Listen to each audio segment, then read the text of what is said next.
নিচ্ছে। যাক, আলহামদুলিল্লাহ অন হয়েছে সর্বশেষ। মূলত নেট সমস্যার কারণে এরকম হয়। নেট সমস্যা করলে রেকর্ডটা আপনার পুরো স্ক্রিনটাকে ক্যাপচার করতে পারে না। ঠিক আছে? লোডিং টাইম নেয় আরকি। লোডিং টাইম নিতে, নিতে আপনার ছেড়ে দেয়। নেটটা যদি অন থাকে, ক্লিয়ার থাকে সেই ক্ষেত্রে আর কোনো সমস্যা হয় না। অনেকবার ট্রাই করছি, এখন গিয়ে হইছে। যাক, তারপরেও আলহামদুলিল্লাহ, আল্লাহর শুকরিয়া। সবক শুরু করার আগে মোটামুটি হয়ে গেছে। যদিও প্রায় অনেক টাইম চলে গেছে।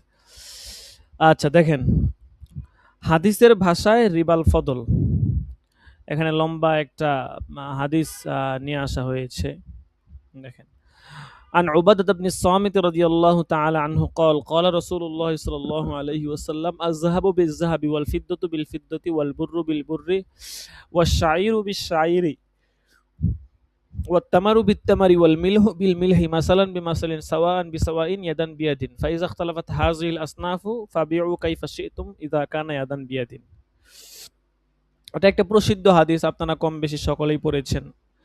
যে হযরত উবাদা ইবনে সামিত রাদিয়াল্লাহু তাআলা আনহু বলেন, রাসূল সাল্লাল্লাহু আলাইহি ওয়াসাল্লাম বলেছেন, স্বর্ণের বিনিময়ে স্বর্ণ, রূপের বিনিময়ে রূপ্য, গমের বিনিময়ে গম, জবের বিনিময়ে জব, খেজুরের বিনিময়ে খেজুর, লবণের বিনিময়ে লবণ আদান প্রদান করা হলে পরিমাণে যেন সমান সমান এবং হাতে হাতে আদান প্রদান করতে হবে, নগদ। তবে ভিন্ন জাতীয় বস্তুর পরস্পরের সাথে বিনিময় করার ক্ষেত্রে পরিমাণে যেরূপ ইচ্ছা তোমরা করতে পারো, কিন্তু হাতে হাতে হতে হবে। নগদ যদি করা যায় সেই ক্ষেত্রে কোনো সমস্যা হবে না। আচ্ছা, এরপর দেখেন, প্রসিদ্ধ হাদিস আপনারা কম বেশি সকলেই জানেন। عن أبي سعيد الخدري رضي الله تعالى عنه قال قال رسول الله صلى الله عليه وسلم الذهب بالذهب والفضة بالفضة والبر بالبر والشعير بالشعير والتمر بالتمر والملح بالملح مثلا بمثل يدا بيد فمن زاد أو استزاد فقد أربى الآخذ والمعطي فيه سواء। যে রাসূল সাল্লাল্লাহু আলাইহি ওয়াসাল্লাম বলেছেন, যে ব্যক্তি বেশি দিবে বা বেশি গ্রহণ করবে সে সুদী লেনদেনকারী সাব্যস্ত হবে। এক্ষেত্রে সুদ গ্রহীতা ও দাতা উভয়েই সমান। আচ্ছা, উভয় অপরাধী সমান অপরাধী বলে সাব্যস্ত হবে। এরপর দেখেন, আন আবি সাঈদ আল খুদরি রাদিয়াল্লাহু তাআলা আনহু قال قال رسول الله صلى الله عليه وسلم لا تبيعوا الذهب بالذهب الا مثلا بمثل ولا تشف بعضها على بعض ولا تبيعوا الورق بالورق الا مثلا بمثل ولا تشف بعضها على بعض ولا تبيعوا منها غائبا بنائجز নাজিসিন। একই হাদিস শেষের অংশটা একটু পরিবর্তন আছে। তাবিউ মিনহা গাইবান আলা বিনাজিজিন, মানে উপস্থিতির বিনিময়ে অনুপস্থিতিকে বিক্রি করো না। যেটা উপস্থিত আছে এরকম জিনিসকে অনুপস্থিত জিনিসের বিনিময়ে বিক্রি করো না। এর আগের অংশ আছে ওয়ালা তুশিফু বাযহা আলা বাযিন, অর্থাৎ তোমরা একদিকে অপর দিকে অপেক্ষা বেশি করো না। তুশিফু বাযহা আলা বায, বাঁশকে বাজের উপরে বেশি করে বিক্রি করো না। ঠিক আছে, মানে একদিকে কম আছে আর একদিকে বেশি আছে, এরকম করে তোমরা বিক্রি করো না। এরপর দেখেন, এখানে অনেকগুলো হাদিস আনছে, সবগুলো হাদিস প্রায় কাছাকাছি অর্থ, একটু কিছুটা পার্থক্য আছে। এগুলো মুসলিম শরীফের কিতাবুল বুয়ুর মধ্যে আছে। عن أبي بكر رضي الله تعالى عنه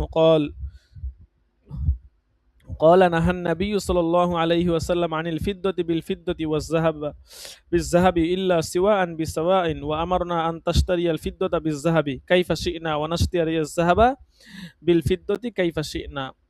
হযরত আবু বকর রাদিয়াল্লাহু তাআলা বর্ণনা করেছেন, রাসূল সাল্লাল্লাহু আলাইহি ওয়াসাল্লাম রৌপ্যের সাথে রৌপ্যের এবং স্বর্ণের সাথে স্বর্ণের সমতা ব্যতিরেকে ক্রয় বিক্রয় করতে নিষেধ করেছেন। উপরন্তু তিনি বলেছেন, রৌপ্যের সাথে স্বর্ণের ও স্বর্ণের সাথে রৌপ্যের যেভাবে ইচ্ছা কম বেশি করে ক্রয় বিক্রয় করতে পারো। এরপর দেখেন, عن عمر رضي الله تعالى عنه قال قال رسول الله صلى الله عليه وسلم الذهب بالذهب ربا إلا هاء وهاء والورق بالورق ربا إلا هاء وهاء والبر بالبر ربا إلا هاء وهاء والشعير بالشعير ربا إلا هاء وهاء والتمر بالتمر ربا إلا هاء وهاء হা ওয়া হা মানে হচ্ছে নগদ নগদ হওয়া আর কি। তো এই সমস্ত জিনিসের যদি আমরা আদান প্রদান করি সেক্ষেত্রে নগদ নগদ হলে কোনো সমস্যা নেই, তবে নগদ নগদ না হলে সেটা সুদি লেনদেন বলে গণ্য হবে। এরপর দেখেন, আন আবি সাঈদ আল খুদরি ওয়া আবি হুরায়রা আন্না রাসূলুল্লাহ সাল্লাল্লাহু আলাইহি ওয়াসাল্লাম ইসতা'মালা রাজুলান আলা খায়বার ফাজাআহু বিতামারিন জানিবিন। তামরে জানিব মানে উত্তম খেজুর। ফাকালা আকুল্লু তামারি খায়বারা হাকাযা। রাসূল জিজ্ঞাসা করলেন, খায়বারের সমস্ত খেজুর কি এমনই নাকি? ক্বালা লা ওয়াল্লাহি ইয়া রাসূলুল্লাহ ইন্না লানাখুযু আস-সা মিন হাযা বিস-সা'ইন। যে আমরা দুই দুই স ভালো মন্দ খেজুরের বিনিময়ে আমরা এরকম 100 খেজুর গ্রহণ করে থাকি। ওয়াস-সা'ইন বিস-সালাস, আর 300 এর বিনিময়ে 200। ফাকালা লা তাফআল বিল জামআ বিদ-দারাহিম, যে সমস্ত খেজুরগুলোকে দিরহাম দিয়ে বিক্রি করে দিবে। সুম্মা বিদ-দারাহিমি জানিবা, তারপর দিরহাম দিয়ে ভালো খেজুর, উত্তম খেজুর ক্রয় করবে। ওয়া ক্বালা ফিল মিজানি মিসলি যালিক। এবং রাসূল সাল্লাল্লাহু আলাইহি ওয়াসাল্লাম বলেছেন যে ভালো মন্দের ব্যবধান, অর্থাৎ ওজন করা বস্তু সম্পর্কে এই বিধান হবে। বিল মিজান, ওজন করা বস্তু যেগুলো আছে এগুলোর মধ্যে এই বিধান হবে। অর্থাৎ এক জাতীয় বস্তুদ্বয়ে বিনিময় হলে বস্তুদ্বয়ের ভালো মন্দের বিরাট ব্যবধান থাকলেও ওই বস্তুদ্বয়ের সরাসরি বিনিময়ে কম বেশি করা যাবে না, তাহলে তা সুদি লেনদেন গণ্য হয়ে হারাম হয়ে যাবে। ভালো মন্দের পার্থক্য করতে হলে ওই বস্তুদ্বয়ের সরাসরি বিনিময় না করে উপর উল্লেখিত নিয়ম মুদ্রার দ্বারা ক্রয় বিক্রয়ের মাধ্যমে বিনিময় করতে হবে, তাতে ভালো মন্দের ব্যবধানও হবে এবং জায়েজও হবে। এই যতগুলো হাদিস বললো এগুলো সবগুলোই বুখারী মুসলিমে আছে, ঠিক আছে। এরপরে দেখেন, আন আবি সাঈদ আল খুদরি قال جاء بلال إلى النبي صلى الله عليه وسلم بتمر برني। তামরে বার্নি মানে হচ্ছে বর্ণি প্রজাতির খেজুর, যেগুলো ভালো খেজুর আর কি। ফাকাল লাহু নবী সাল্লাল্লাহু আলাইহি ওয়াসাল্লাম মিন আইনা হাযা, ক্বালা কানা ইনদানা তামরুন রাদি, আমাদের খারাপ খেজুর ছিল। ফাবিআতু মিনহু সাআইনি বিসাইন, আমরা 200 কে 100 এর বিনিময়ে বিক্রি করে দিয়েছি। ফাকালা আওয়াহ আইনুর রিবা, রাসূল সাল্লাল্লাহু আলাইহি ওয়াসাল্লাম শুনে বললেন, ওহো এত সরাসরি সুদ, আইনুর রিবা সুদ এটা। লা তাফআল, এমনটা করো না। ওয়ালাকিন ইযা আরাদতা আন তাশতারিয়া ফাবিই তামারা বিবাইইন আখর সুম্মা আশতারি বিহি, কিন্তু যদি তুমি মানে খারাপ খেজুরের পরিমাণে বেশি দিয়ে কম পরিমাণে উত্তম খেজুর লাভ করতে চাও, সেক্ষেত্রে মুদ্রার বিনিময়ে খারাপ খেজুর ভিন্নভাবে বিক্রি করবে, তারপর সেই মুদ্রা দ্বারা কি করবে, উত্তম খেজুর ক্রয় করবে। আচ্ছা, এরপর দেখেন, কোথাও কোনো হাদিস বা কোনো অংশ না বুঝলে জিজ্ঞাসা করবেন, ঠিক আছে। যে কোনো কিতাব যখন পড়ানো হয় না বুঝলে অবশ্যই জিজ্ঞাসা করবেন যে হুজুর এই অংশটা আবার বললে ভালো হয়। দেখেন, আন ফুজালাত ইবনে আবি উবাইদিন ক্বালা ইশতারাইতু ইয়াউমা খায়বারা ইলাদান বিসনা আশারা দিনারিন। এই সবগুলো হাদিস মুসলিম শরীফের কিতাবুল বুয়ুর মধ্যে আছে। ফিহা যাহাবুন ওয়া খারাজুন ফাফাদ্দালতুহা ফাওয়াজাদতু ফিহা আকসারা মিন 12 দিনার ফাযাকারতু যালিকা লিন-নবী সাল্লাল্লাহু আলাইহি ওয়াসাল্লাম ফাকালা লা তুবাউ হাত্তা তুফাসসিলা। হযরত ফাদালা ইবনে আবি উবাইদা রাদিয়াল্লাহু তাআলা আনহু বলেন, আমি খাইবর বিজয়ের সময় 12 দিনার স্বর্ণ মুদ্রার বিনিময়ে একটি মালা ক্রয় করলাম। ওই মালায় স্বর্ণ দালাও ছিল এবং মূল্যবান পাথরও ছিল। আমি মালাটিকে ভেঙে তার মধ্য থেকে মূল্যবান পাথর ও স্বর্ণ আলাদা করলাম, তা থেকে 12 দিনারের অধিক স্বর্ণ পেলাম। অতঃপর আমি ওই ক্রয় বিক্রয় সম্পর্কে নবী করিম সাল্লাল্লাহু আলাইহি ওয়াসাল্লামকে জিজ্ঞাসা করলাম। তিনি বললেন, এভাবে ভবিষ্যতে আর স্বর্ণ ও পাথরের তৈরি মালা স্বর্ণের বিনিময়ে ক্রয় করা যাবে না, যতক্ষণ না মালা থেকে মূল্যবান পাথর ও স্বর্ণকে আলাদা করে দেওয়া হয়।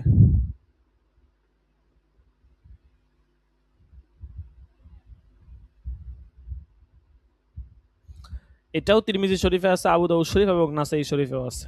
দেখেন, মুসলিম শরীফেও এই হাদিসটা আছে, ঠিক আছে, আমি নিজেই পড়িয়েছি, মুসলিম শরীফে আছে এই হাদিসটা।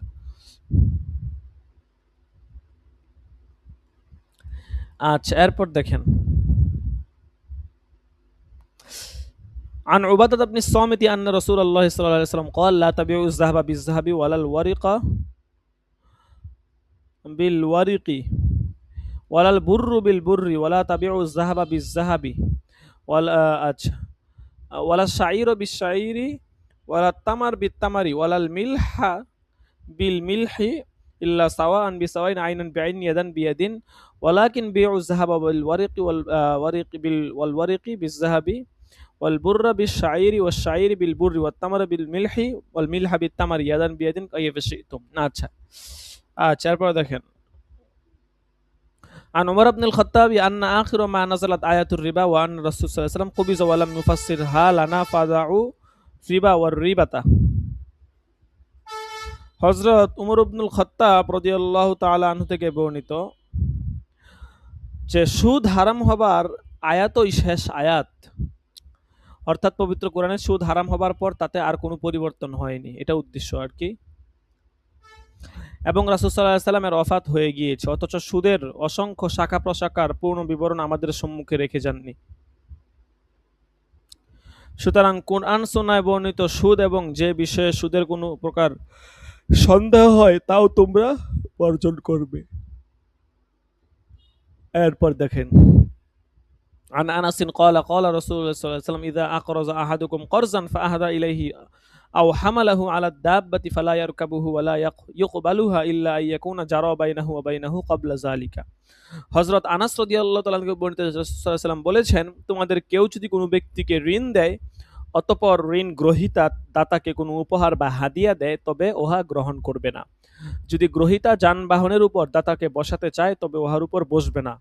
অবশ্য যদি ঋণ নেওয়ার পূর্ব হতে তাদের মধ্যে এরূপ ব্যবহার প্রচলিত থাকে তাহলে তা স্বতন্ত্র কথা। অর্থাৎ ওই যে এক হাদিসে আমরা পড়ছি কুল্লু করজিন জাররা নাফান ফাহুয়া রিবা, এই হাদিসের সমর্থনে কিন্তু এই হাদিসটা, ঠিক আছে। যদি পূর্ব থেকে প্রচলন থাকে সেই ক্ষেত্রে ভিন্ন মাসালা।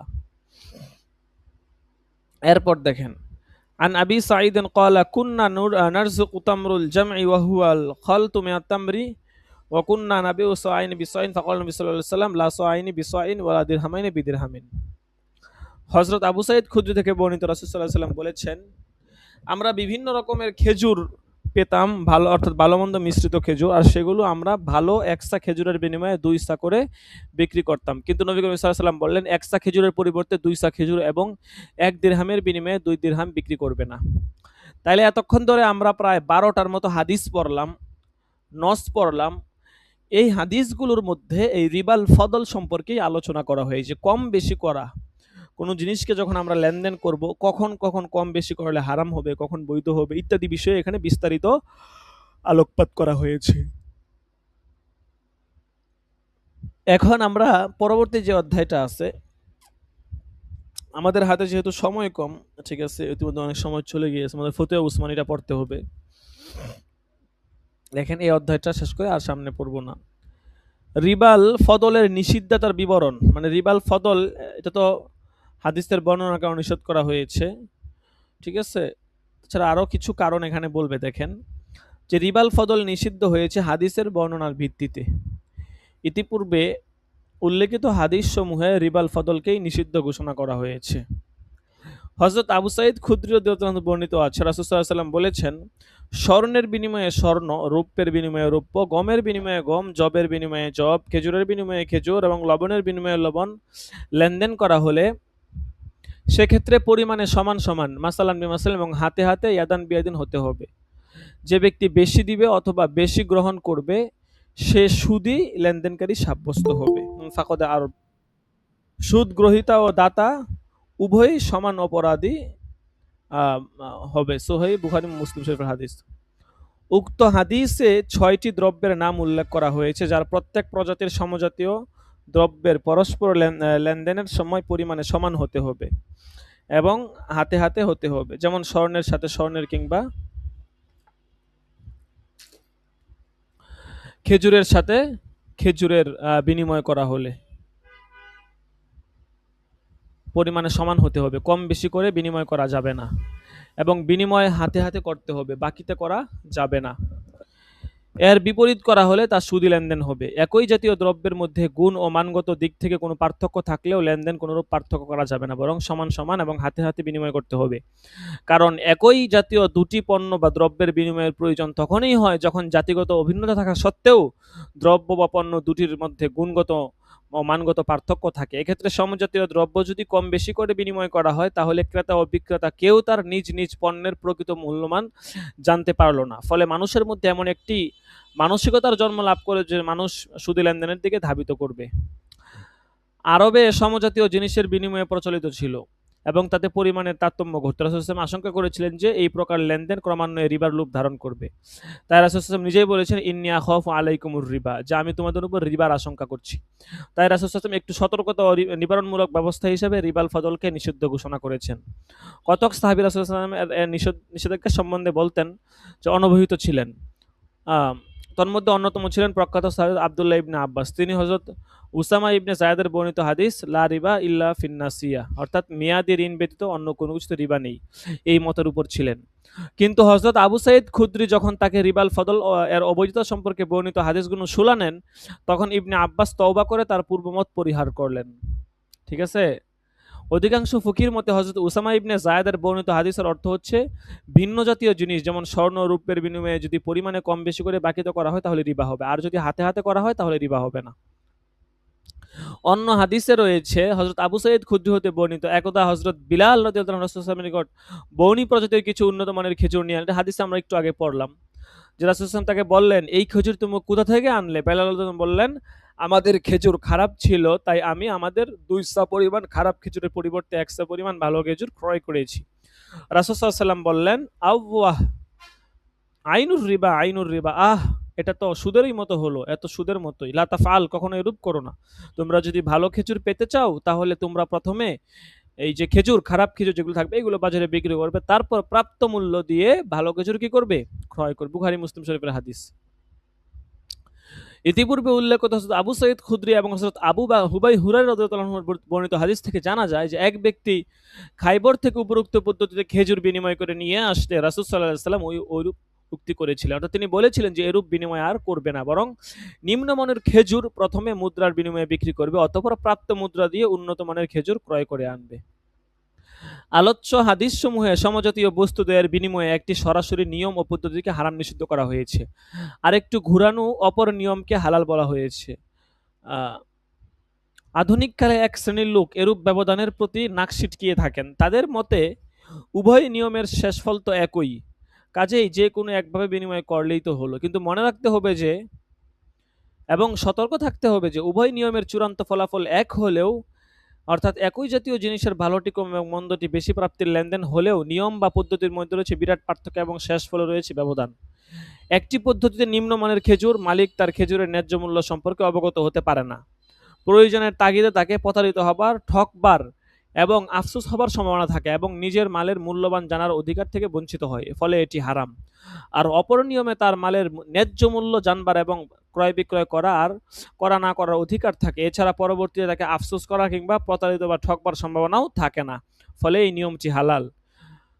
আর এই নিয়ম দ্বয়ের হালাল হারামের ব্যবধান স্বয়ং নবী মুহাম্মদ সাল্লাল্লাহু আলাইহি ওয়াসাল্লাম কর্তৃক বর্ণিত হয়েছে। বিধানগত নিয়মের পার্থক্য এরূপ ব্যবধান মোটেই বিচিত্র নয়। লক্ষ্য করুন, বিবাহ বন্ধন একটি বিধানগত নিয়ম যার দ্বারা একই নারী জাতির মধ্যে হালাল হারামের ব্যবধান করা হয়। বৈধ নিয়মে হালাল এবং অবৈধ নিয়মে হারাম হয়। এখন যে কোনো নারীকে একই অঙ্গের অধিকারী দেখে এবং শেষ ফল একই হয় মনে করে কেউ যদি স্ত্রীর ন্যায় অন্য যে কোনো নারীকে সমানভাবে হালাল মনে করে তাহলে তো সেটা মারাত্মক পাপ বা অপরাধ বলে গণ্য হবে। কোনো বিবেকবান লোকই বা কোনো বোন বা শালিকা নারীকে নিজের স্ত্রীর ন্যায় মনে করতে পারে না। তাই শেষ কি হবে না হবে ওইটা দেখে তো আর হুকুম দেওয়া যায় না।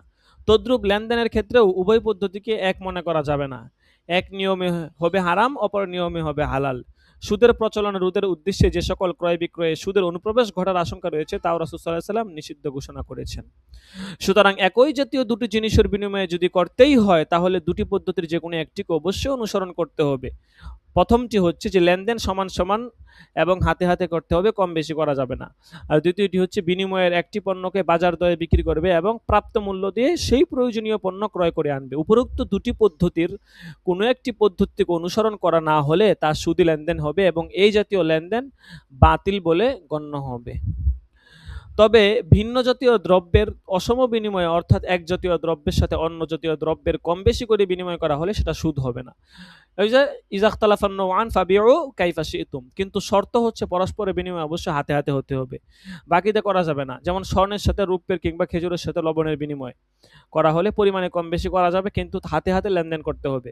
কারণ হযরত উবাদা ইবনে সামেদ হতে বর্ণিত হয়েছে যে ভিন্ন জাতের বস্তুর পরস্পরের মাঝে ক্রয় বিক্রয়ের ক্ষেত্রে পরিমাণে যেরূপ ইচ্ছা করতে পারো ফাবিউ কাইফা শিতুম, কিন্তু হাতে হাতে কি করতে হবে? ক্রয় বিক্রয় করতে হবে। ইজা কানা ইয়াদান বিয়াদিন। আচ্ছা, তো রিবাল ফজল সম্পর্কে আমরা বিস্তারিত জানলাম। ঠিক আছে, রিবাল ফজল সম্পর্কে প্রায় ১২টার মতো নস পড়লাম, এবং কিভাবে কিভাবে রিবাল ফজল হয়, কোন পদ্ধতিতে হয়, কোন পদ্ধতিতে হয় না, এগুলো কিন্তু আমরা এই অধ্যায়ে জানতে পারলাম। যদি কারো এই বিষয়ে কোনো প্রশ্ন থাকে করতে পারেন, কোনো সমস্যা নেই, ইনশাল্লাহ উত্তর দেওয়া হবে। আচ্ছা, রিবাল ফজলের বৈশিষ্ট্যাবলী এখান থেকে ইনশাল্লাহ আগামী সবকে হবে রিবাল ফজলের বৈশিষ্ট্যাবলী।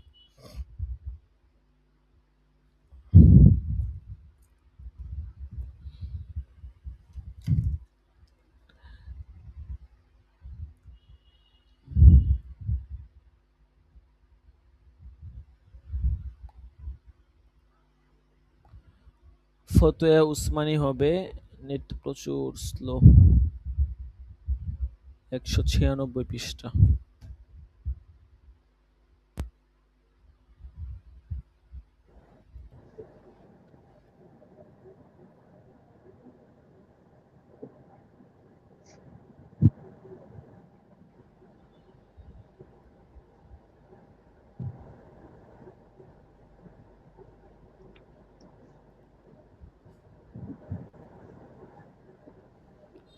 আল্লাহু আকবার, বাবারে বাবা।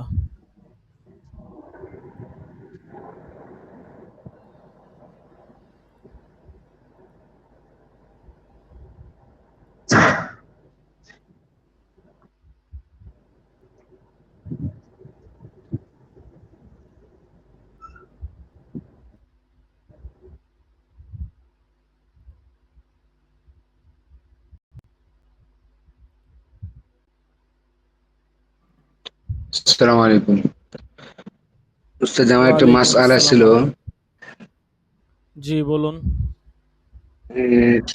মাসআলাটা হলো যে আপনার কারোর উপর যদি কুরবানি ওয়াজিব হয়, তাহলে সে জি, কুরবানি না দিয়ে যদি আকিকা দেয়, তাহলে কি এটা হবে?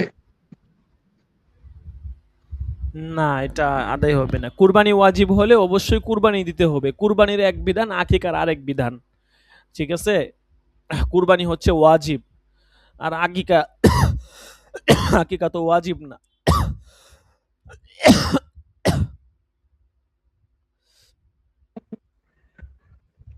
আর ঠিক এমনি আছে, যদি কুরবানি আপনার ওই যে হচ্ছে একটা একটা গরুতে যেমন ৭ জন স্বতন্ত্র। শরীক হতে পারে। হ্যাঁ, হ্যাঁ, আকিকা হচ্ছে সুন্নতে মুয়াক্কাদা। ঠিক আছে, কুরবানি হচ্ছে ওয়াজিব বিধান। তাইলে ওয়াজিবটা ওয়াজিব ভাবে আদায় করতে হবে, আকিকাকে আকিকার জায়গায় আদায় করতে হবে। হ্যাঁ,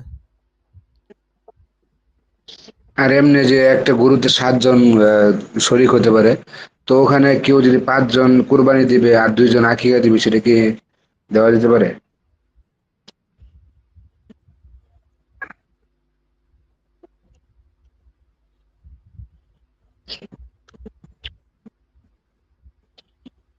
আচ্ছা, আপনি প্রশ্ন করছেন যে যদি একটা গরুতে ৫ জন কুরবানি আর ২ জন হচ্ছে আকিকা, এরকম যদি হয় এটা হবে, সমস্যা নাই। এটা হতে পারে। কারণ আ কুরবানি তো সবগুলাই তো কুরবানি। ৫ টা হচ্ছে ওয়াজিব কুরবানি আর ২ টা হচ্ছে আকিকা। জি। হ্যাঁ? এটা আপনার সমস্যা নাই। তবে খেয়াল রাখতে হবে প্রত্যেকের অংশ যেমন যেন সমান, সমান হয়, এবং এই বিষয়গুলো অবশ্যই মাথায় রাখতে হবে, এবং বিশেষ করে কারোর নিয়ত যেন শুধু গুস্তু খাওয়া না হয়। ঠিক আছে? শুধু গুস্তু খাওয়ার নিয়ত হইলে জি। কিন্তু আবার সমস্যা।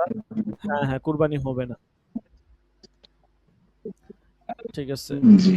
অনেকেই কিন্তু মান্যত করে, ঠিক জি, আছে? তো মান্যত জাযাকাল্লাহ। করলে কিন্তু সেক্ষেত্রে, হ্যাঁ, মান্যত করলে আপনার দেখা জি। গেছে মান্যতের গোশত কিন্তু আবার খাওয়া যায় না। এটা আবার খেয়াল রাখতে হবে।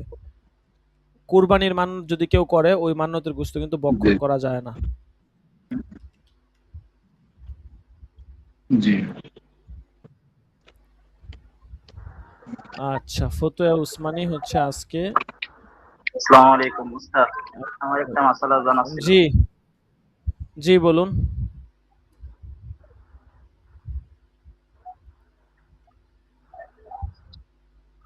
উস্তাদ, কুরবানির গোশত দ্বারা বিবাহ অনুষ্ঠান করা যাবে কিনা? হ্যাঁ, করা যাবে না কেন বলেন?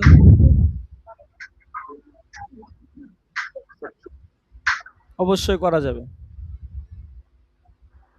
ঠিক আছে, অনেকে তো এটাই না, করে। বিবাহ অনুষ্ঠানে তো অনেক সময়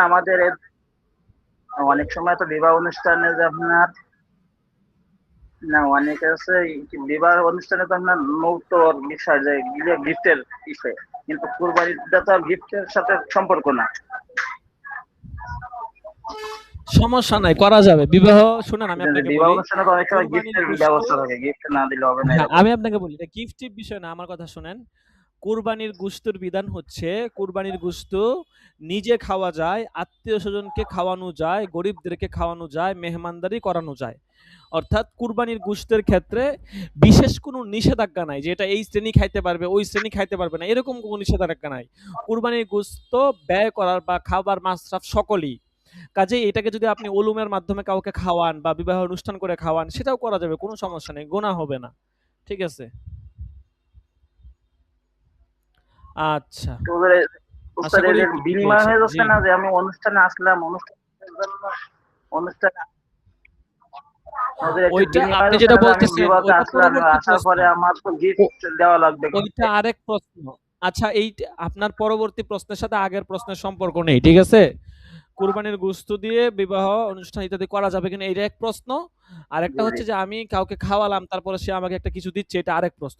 দুই প্রশ্ন। ঠিক আছে? আপনি তো এই নিয়ত করে খাওয়াচ্ছেন না বা খাওয়াবেন না যে আপনি আরেকজন আপনাকে দিবে। সে যদি আপনাকে দেয় সেটা হচ্ছে নফল হাদিয়া, দিলে দিল, না দিলে নাই। ঠিক আছে? এইটাই। কিন্তু ওইটা তার বিষয়। কিন্তু ওইটার সাথে এই মাসআলার কোনো সম্পর্ক নেই। জি জি। বুঝতে পেরেছেন? হ্যাঁ, হ্যাঁ। জাযাকুমুল্লাহ খাইর। আচ্ছা, জি, জি। ২ মাসআলা আরকি। ঠিক আছে। ওইটা কোনো সমস্যা নাই। আপনি যেটা জানতে চেয়েছেন ১ম এ, ওইটা কোনো সমস্যা নাই। কেউ যদি দেয় সেক্ষেত্রে তার দিল, সেটা তো দেওয়ার শর্ত নিয়ম ছাড়া যদি পাওয়া যায় সেক্ষেত্রে পাওয়া গেল। আর যদি কোনো অবৈধ বিষয় পাওয়া যায় সেক্ষেত্রে তো অবশ্যই হারাম হবে। আচ্ছা। তো ঠিক আছে। এখন এই ফতুয়া উসমানী একজন পড়েন।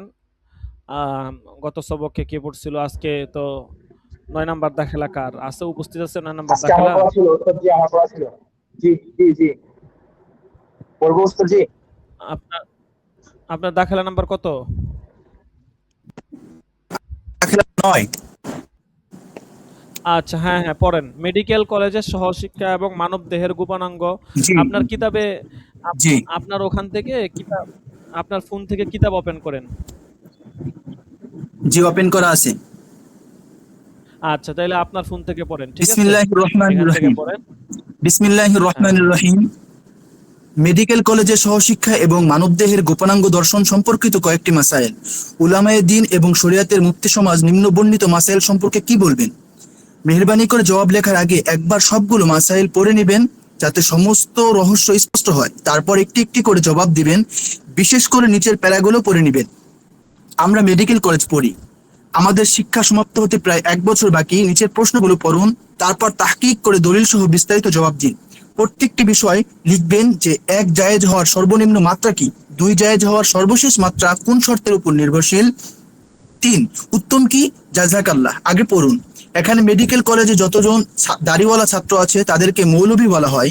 সকল মৌলভী কথা প্রসিদ্ধ যে এরা চূড়ান্ত পর্যায়ে না, আমাদের এভাবেই তিরস্কার শুনতে হয়। যদি কখনো কোনো মৌলভী কোনো প্রশ্নের জবাব দিয়ে দেয়, তাহলে শিক্ষক মহোদয় বলে থাকেন আস্ত হয়ে গেল বিশেষ কিছু, এই তো একটা মজেজাই বলা চলে। মৌলভী জবাব দিয়ে দিলেন। শিক্ষক শিক্ষিকা এবং বন্ধু বান্ধব সাধারণত আমাদেরকে এভাবেই বুঝিয়ে থাকেন যে মৌলবীদের বেশি পড়ার দরকার, কারণ তাহলেই দিনের ইজ্জত হবে। না পড়ে মৌলবীরা দিন দিন বদনাম করছে। সবাই মনে করে যারা দিনের উপর চলে তারা কোনো কাজের লোক থাকে না, এজন্য তাদের কারণে দিনের বদনাম হচ্ছে। আমরা মৌলবীরা আসলে মোটেও নালায়েক নয়, বরং শরীয়তের পক্ষ থেকে অপারগতা থাকার কারণে পড়া এবং প্রদর্শনীতে সর্বনিম্ন গুরুত্ব দিয়ে থাকি। লোকজন এবং শিক্ষকরা আমাদেরকে অভিযোগ দিয়ে থাকেন, তোমরা কোনো পার্টিতে আসো না, তোমরা পড়ো না, তাহলে তোমরা করোটা কি? একদিকে ধর্মের বিধান হচ্ছে নিজের সম্পর্কে মানুষকে ভুল বোঝাবুঝির সুযোগ দিও না, আবার ধর্মের এবং নিজের ইজ্জত সম্মানের খেয়ালও রাখো। অনেক সময় শিক্ষকরা এমন কথাও বলেন যা সরাসরি কুফর হয়ে থাকে। এ পর্যন্ত 4 বছর অতিবাহিত হয়েছে, অথচ আমরা কিছুই পারি না। এখানে আসার আগে যেমন বোকা ছিলাম, এখনো সেরকম বোকা রয়ে গেছি, আসলেই কিছু পারি না। তার কারণ আমরা শরীয় অপারগতার কারণে ক্লাস এবং পর্যবেক্ষণ ইত্যাদি ব্যাপারে গুরুত্ব দিই না। একথা আমাদের সামনে তারা প্রকাশ করছেন যে আমাদের চেয়ে বড় মৌলবী, অর্থাৎ সেসব মৌলবীরা যারা আমাদের আগে এখান থেকে শিক্ষা সমাপ্ত করে ফারিগ হয়েছেন, কেউ তাদের কাছে যাওয়া পছন্দ করে না, তাদের ক্লিনিকও চলে না। কারণ একটি, তারা পর্যবেক্ষণ এ অভিজ্ঞতা হাসিল করেনি, এজন্য তাদের ব্যবস্থাপত্র ঠিক হয় না। রোগীর হক আদায় না করার কারণে গুনাহের কথা ভিন্ন, এবং এই হাদিসের কথাও ভিন্ন যে অনুপযুক্ত বিচারক এবং চিকিৎসকের ঠিকানা জাহান্নাম ছাড়া কিছু নয়। কারণ একটি, তারা রোগীদের উপর পড়াশোনা করেননি, হাতে নাতে করে শেখেননি, প্রদর্শনী থেকে শেখেননি। এই কথাগুলো বিবেচনায় রেখে মেহেরবানি করে নিচের প্রশ্নগুলোর উত্তর দিন।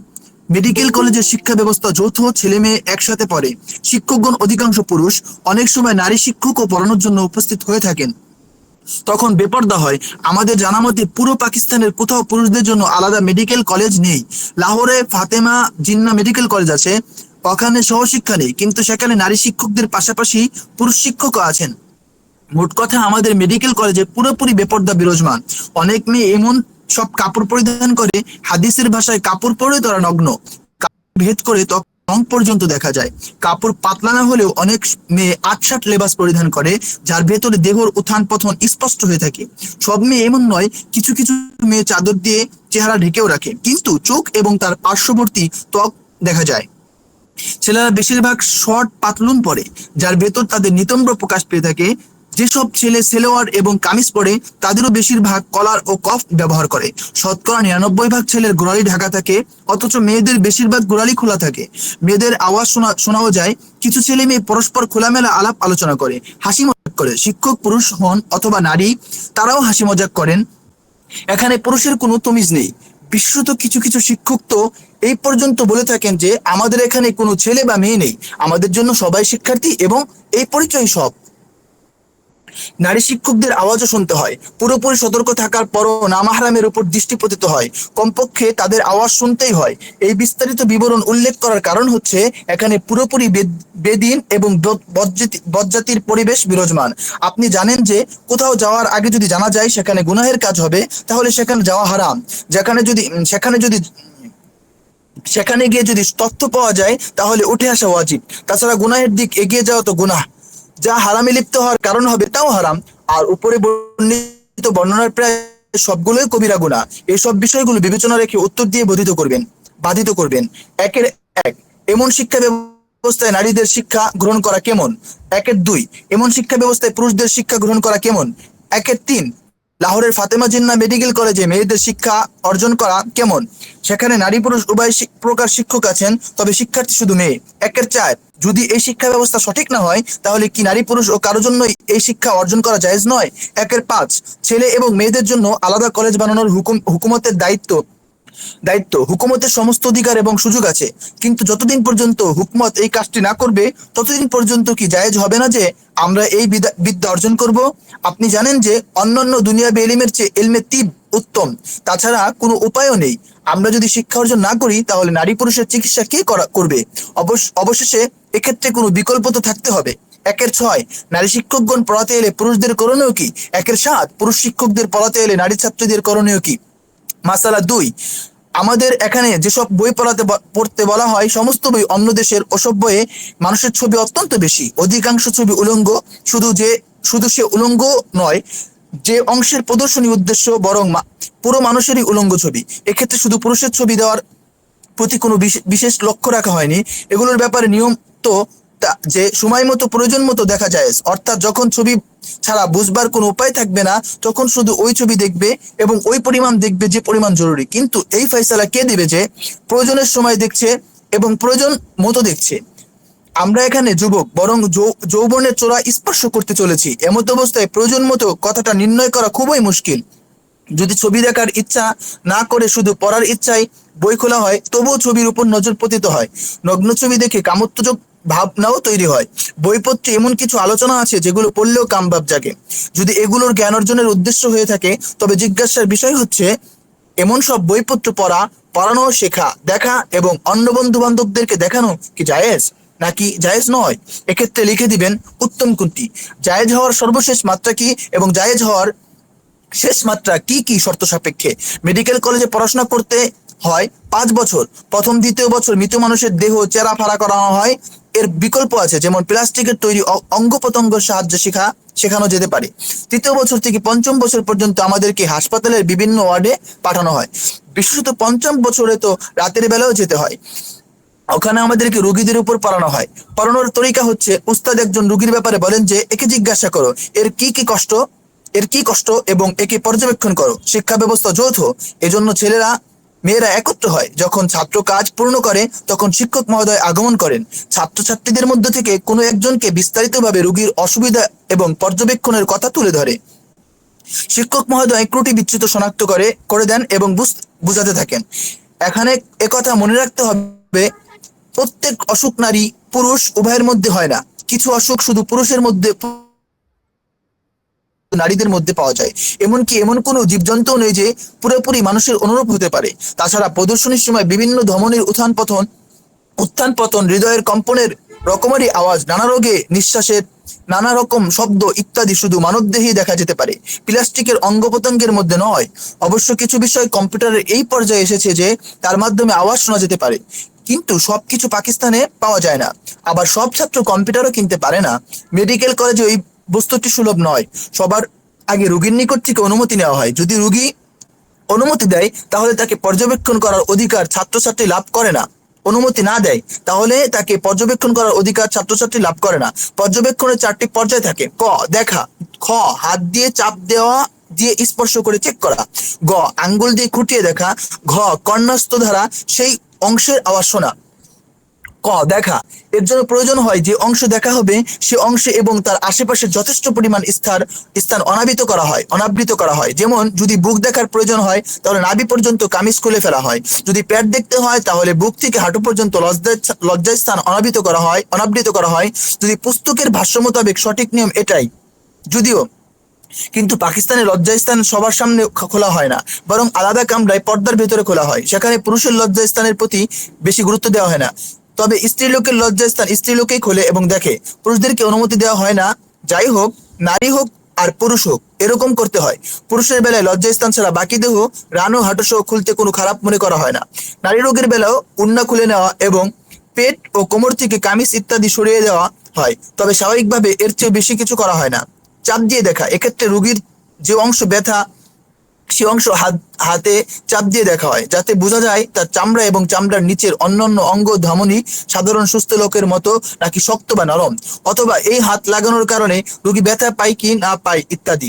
এখানেও নারী পুরুষ, রোগী হোক অথবা শিক্ষার্থী বিবেচনা করা হয় না। খুঁটিয়ে দেখা, এক্ষেত্রে হাত এবং আঙ্গুলের সাহায্যে রোগীর দেহের বিভিন্ন অংশ, বিশেষত পেট, বুক খুঁটিয়ে দেখা হয় এবং সাধারণ সুস্থ মানুষের সাথে আওয়াজ তুলনা করা হয়। কর্ণস্থ, এতে যদিও সাধারণভাবে রোগীর গায়ে হাত পড়ে না, কিন্তু সেখানে এই যন্ত্রটি লাগানো হয়, সেখান থেকে কাপড় সরিয়ে ফেলা হয়। অপারেশন থিয়েটার, অস্ত্রোপচার বিভাগে পড়াশোনার সময় ছাত্রছাত্রীদেরকে সরাসরি অস্ত্রোপচার অপারেশন দেখানো হয়। এখানে ছাত্রকে হাত লাগানোর অনুমতি দেওয়া হয় না, তবে তাকে দেখানো হয়। এখানেও শিক্ষক, শিক্ষার্থী এবং রোগীর ভেতরে নারী পুরুষের প্রতি কোনো দৃষ্টি দেওয়া হয় না। আউটডোর ওপিডি, এই পর্যায়ে শিক্ষক রোগী পর্যবেক্ষণ করেন এবং বাতিয়ে থাকেন যে অমুক রোগীর ভিতরে এই যে আলামত স্পষ্ট, সুতরাং ছাত্রছাত্রীরা রোগীর ওই আলামতগুলো আলাদা আলাদাভাবে দেখে এবং পর্যবেক্ষণ করে। সমস্ত মেডিকেল কলেজ শিক্ষাদান পদ্ধতি এরই পরীক্ষা হয়। এই পরিপূর্ণ বিবরণের পর নিম্নবর্ণিত বিষয়গুলোর উত্তম কাম্য। দয়া করে লিখবেন উত্তম কি, জায়েজ হওয়ার সর্বশেষ মাত্রা কি এবং জায়েজ হওয়ার মাত্রা কি কি শর্তের সাথে সম্পর্কিত। মনে রাখতে হবে, সবার আগে রোগীর নিকট থেকে অনুমতি নেওয়া হয়। যদি রোগী অনুমতি না দেয় তাহলে ছাত্রছাত্রীরা তাকে পর্যবেক্ষণ করার অনুমতি পায় না। 3-1, পুরুষ ছাত্রের রোগীর সাথে কথা বলার হুকুম কি? 3-2, স্ত্রী ছাত্রীর রোগীর সাথে কথাবার্তা বলার হুকুম কি, নারী বা পুরুষ? পুরুষ ছাত্রের জন্য নারী রোগীর পর্যবেক্ষণ করার হুকুম কি? 3-4, নারী ছাত্রের জন্য নারী বা পুরুষ রোগীর পর্যবেক্ষণ করার হুকুম কি? 3-5, যদি জায়েজ না হয় তাহলে শিক্ষকের নির্দেশের পর জায়েজ হওয়ার হুকুম কি? বিশেষত এখন তো ফিতনার জামানা, ছাত্র অস্বীকার করলে তাকে বার্ষিক পরীক্ষায় ফেল করিয়ে দেওয়া হতে পারে। 3-6, আপনি জানেন অস্ত্রোপচার বাস্তব অভিজ্ঞতার বিষয়, আর অভিজ্ঞতা হয় সহস্রে কাজ করলে। কলেজে সাধারণত হাতে হাতে কাজ করতে দেওয়া হয় না, কিন্তু সরেজমিনে অস্ত্রোপচার দেখানো হয়। এর হুকুম কি? 3-7, যদি সব দিক থেকে বাঁচাও যায়, তবুও পরীক্ষার সময় প্রত্যেক ছাত্রের পরীক্ষা আলাদা আলাদা গ্রহণ করা হয়। কাজেই পরীক্ষার সময় হুকুম কি? উত্তম এবং জায়েজ পর্যায় শর্তাবলী সহ। 3-8, শিক্ষাদানের সময় নারী পুরুষ ছাত্রছাত্রীকে বলা হয় রোগী বা রোগিনীর পায়ুপথ বা যৌনির ধারে আঙ্গুল বা হাত প্রবেশ করিয়ে সেখানকার কার্যক্ষমতা দেখতে, ভেতরে চাপ দিয়ে দেখতে ইত্যাদি। এগুলো করা কেমন? রোগী এবং শিক্ষার্থী থেকে যে কেউ নারী বা পুরুষ হতে পারে। যদি জায়েজ না হয় তাহলে শিক্ষকের বেলায় বা হুকুম করার পর জায়েজ হওয়ার হুকুম কি? এটা তো ফিতনার যুগ, এটা অস্বীকার করলে ছাত্রকে ফেল করিয়ে দেওয়া সম্ভাবনা আছে। মাসালা 5, জরুরি বিভাগ তথা ইমার্জেন্সি ওয়ার্ডে সাধারণত রোগী আসে, তাদের অবস্থা থাকে নাজুক। এজন্য সেখানে কখনো কখনো এক এক রোগীর জন্য 2জন করে বা 3জন করে ডাক্তার থাকে। কখনো ডাক্তার কম থাকলে বা রোগী বেশি হয়ে গেলে শিক্ষার্থীকে সামিল করা হয়, যাতে বেশি করে রোগীদের প্রাণ রক্ষার চেষ্টা করা যেতে পারে। এমত অবস্থায় বোতলও লাগানো হয়। বোতল লাগানোর জন্য সাধারণত রোগীর বাজুতে রক্ত চলাচলের ধমনীতে সুই লাগাতে হয়। সেখানে না পাওয়া গেলে দেহের অন্যত্র রক্ত তালাশ করা হয়। কখনো কখনো দেহের কোথাও রক্ত পাওয়া যায় না এবং শেষে লজ্জাস্থানের পাশে উড়োতে গিয়ে পাওয়া যায়। রোগী, ডাক্তার এবং শিক্ষার্থী থেকে যে কেউ নারী বা পুরুষ হতে পারে। এক্ষেত্রে রোগীর অবস্থা বেশি নাজুক হয়, তাহলে পর্দার প্রতি খুব একটা গুরুত্ব দেওয়া হয় না, বরং তার প্রাণ রক্ষার প্রতি অধিক গুরুত্ব দেওয়া হয়। এমতো অবস্থায় নারী বা পুরুষ, ডাক্তার এবং শিক্ষার্থীর কি হুকুম? শর্তাবলী এবং জায়েজের পর্যায়ে পর উত্তম কি লিখবেন? মাসালা 6, কলেজের শিক্ষা গ্রহণকালে সকল ছাত্রছাত্রীর জন্য আবশ্যক হলো কলেজ এবং হাসপাতালে মোট কার্যদিবসের শতকরা 75% হাজির থাকা এবং শতকরা 75% সবক শিক্ষকের নিকট পড়া জরুরি।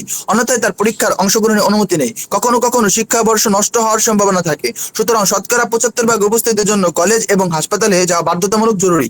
এর বেশি যাওয়া না যাওয়া নিজের ইচ্ছাধীন। একটি স্মরণ রেখে দয়া করে বলুন। 6-1, এমত অবস্থায় কি এটা জরুরি যে শিক্ষার্থী কলেজে যাবে না? এক্ষেত্রে উত্তম কোনটি তা লেখার প্রয়োজন নেই। যদি জায়েজ হয় তাহলে কিভাবে এবং কি কি শর্ত সাপেক্ষে? 6-2, কলেজে সাধারণত শিক্ষার্থীরা যায় এই জন্য যে 75% উপস্থিতি জরুরি। যদি এমন জরুরি না হতো তাহলে অধিকাংশ যেত না। কখনো কখনো যদি পড়তে ইচ্ছা না করে বা পড়া বুঝে না আসে, নারী শিক্ষাকে এসে পড়েন, তাহলে কোন কোন শিক্ষার্থী দিনী বইপত্র, বয়ান, বক্তৃতা এবং কেউ কেউ নভেল ইত্যাদি ক্লাস চলাকালে পড়ে থাকে। এর হুকুম কি? এটা কি জায়েজ? 6-3, এখানে কলেজে আবুল আলা মওদুদীর জামাতও আছে। তাদের মতে দাড়ি এতটুকু রাখাই যথেষ্ট যা দূর থেকে দেখা যায়। কিছু ছেলে তাদের দ্বারা প্রভাবিত হয়ে কিছু ছেলে ফ্যাশন হিসেবে ছোট করে দাড়ি রাখে এবং তারা মনে করে ওয়াজিব পড়া হয়েছে। যখন আমরা বলি দাড়ি পুরা করে রাখো, তখন তারা বলে এগুলো কি দাড়ি নয়? আমরা বলি এটা সহি নয়। তখন তারা বলে যদি সহি না হয় তাহলে আমরাও কি এতটুকু কেটে ফেলবো? আমরা তাদেরকে কি জবাব দেব? এক মৌলানা সাহেব বলেছিলেন তাদেরকে অবশ্যই বলে দিবে যে এই দাড়ির কোনো মূল্য নেই, এই জন্য অবশ্যই কেটে ফেলবে। বলুন আমরা তাদের কি জবাব দেব? তাদের পুরো দাড়ি রাখার ইচ্ছা নেই, এতটুকুই তারা সুন্নত এবং ওয়াজিব মনে করছে। 6-4, শিক্ষার্থীদের কলেজে যেতে ইচ্ছা করে না। এর জন্য খুব ভোরে ভোরে ঘুম থেকে উঠতে হয়। কাজেই কোন শিক্ষার্থী অন্যদেরকে বলে দেয় আমরা যাচ্ছি না, কিন্তু আমার হাজিরাটা দিয়ে দিও। এটা কি জায়েজ যে শিক্ষার্থী যাবে না অথচ অন্যজন তার হাজিরা দিয়ে দিবে? কিছু শিক্ষক অনুমোদন করে থাকেন, কিন্তু বেশিরভাগ নারাজ হন। মাসালা 7, এখানে মেডিকেল কলেজ যতজন দাড়িওয়ালা ছাত্র আছে তাদেরকে মৌলভী বলা হয়। সকল মৌলভীর ব্যাপারে একথা প্রসিদ্ধ যে এরা মারাত্মক পর্যায়ে নালায়েক হয়ে থাকে। আমাদের তিরস্কার শুনতে হয় যদি কখনো কোনো মৌলভী কোনো প্রশ্নের জবাব দিয়ে দেয়, তাহলে শিক্ষক মহোদয় বলে থাকেন আস্ত হয়ে গেল বিশেষ কিছু। এই তো একটা মজেজা বলাই চলে। মৌলভী জবাব দিয়ে দিলেন। শিক্ষক, শিক্ষিকা এবং বন্ধুবাব সাধারণত আমাদেরকে এভাবেই বুঝিয়ে থাকেন যে মৌলবীদের বেশি পড়া দরকার, কারণ তাহলেই দিনের বেশি ইজ্জত হবে। না পড়ে মৌলবীরা দিন দিন বদনাম করছে। সবাই মনে করে যে যারা দিনের উপর চলে তারা কোনো কাজের লোক থাকে না, এজন্য তাদের দিনের বদনাম হচ্ছে। আমরা মৌলবীরা আসলে মোটেও নালায়ক নয়। এখানে এটা মনে হয় পড়া হয়েছে ওস্তাদজি, আবার আসতেছে। 7-1 থেকে পড়তেছে। 7-1, এমত অবস্থায় দিনদার ছাত্রছাত্রীদের জন্য জায়েজ হওয়ার শেষ সীমা কি এবং কি কি শর্ত সাপেক্ষে এও বলে দিন যে উত্তম কোনটি। আমাদের জন্য কি জায়েজ হবে না যে আমরা বিদ্যা অর্জন করব? আমরা কি পড়া ছেড়ে দিব? যদি আমরা পড়া ছেড়ে দিই তাহলে আমাদের মা বাবা, বন্ধু বান্ধব, আত্মীয় স্বজন খুব শক্ত কথা শোনাবেন। আপনি জানাবেন যে আজকাল মানুষের ইমান কত, জানেন যে আজকাল মানুষের ইমান কত দুর্বল। আমাদের বিশ্বাস আমাদের কলেজ ছেড়ে দিলে আমাদের আপনজন এমন কথাও বলবেন যে তারা কাফের হয়ে যাবেন। আমরা যেসব ছাত্রছাত্রী এখানে পড়ছি আমরা কি কবিরা গুনাহে লিপ্ত এবং ফাসেক নয়? মাসালা ৮, আমাদের কলেজ, হাসপাতাল এবং ছাত্রাবাসের কাছে কম বেশ প্রায় ৬টি মসজিদ আছে। আমাদের কলেজে একজন ডাক্তার পড়িয়ে থাকেন। ডাক্তার সাহেব আকৃতি প্রকৃতি লেবাসের দিক থেকে মাশাআল্লাহ দিনদার এবং কোরআনে হাফেজও, সুরও খুব ভালো, কিন্তু যৌথ শিক্ষা ব্যবস্থায় শিক্ষকতা করেন, অথচ তিনি ক্লিনিক খুলতে পারেন। ইনি হাসপাতালের ল্যাবরেটরিতে কাজ করেন, সম্ভবত তার ব্যক্তিগত ল্যাবরেটরিও আছে। এই বিষয়গুলো মাথায় রেখে বলুন। ৮-১, যৌথ শিক্ষা ব্যবস্থা শিক্ষকতা করার কারণে ইনি কি ফাসেক নন? ৮-২, এর ইমামতিতে ফরজ নামাজের হুকুম কি হবে? ৮-৩, এর পিছনে তারাবি পড়ার হুকুম কি হবে, অথচ পাশে আরো মসজিদ আছে? ৮-৪, আশেপাশে মসজিদ না থাকলে এর পিছনে ফরজ এবং তারাবির নামাজ পড়ার হুকুম কি? উত্তম এবং জায়েজ হওয়ার সময়সীমা থাকলে শর্তাবলী সহ বয়ান করুন। দয়া করে পুরোপুরি তাহকিক করে জবাব দান করবেন। আল্লাহু তাআলা হুয়াল মুওয়াফফিক ওয়া হুয়াল মুস্তাআন ওয়া লা হাওলা ওয়া লা কুওয়াতা ইল্লা বিল্লাহ। সাইয়্যিদ ফাতেহ আজমাতুল্লাহ। আচ্ছা, জবাব। মাসালা ১, শরীয়তের আসল হুকুম এই যে নামাহরাম নারী পুরুষের সাথে মেলামেশা থেকে বিরত থাকতে হবে, বিশেষত এমন কোনো পেশা অবলম্বন করা যার মধ্যে নামাহরাম নারীদের সাথে মেলামেশা করতে হয়, জরুরত না হলে জায়েজ নয়।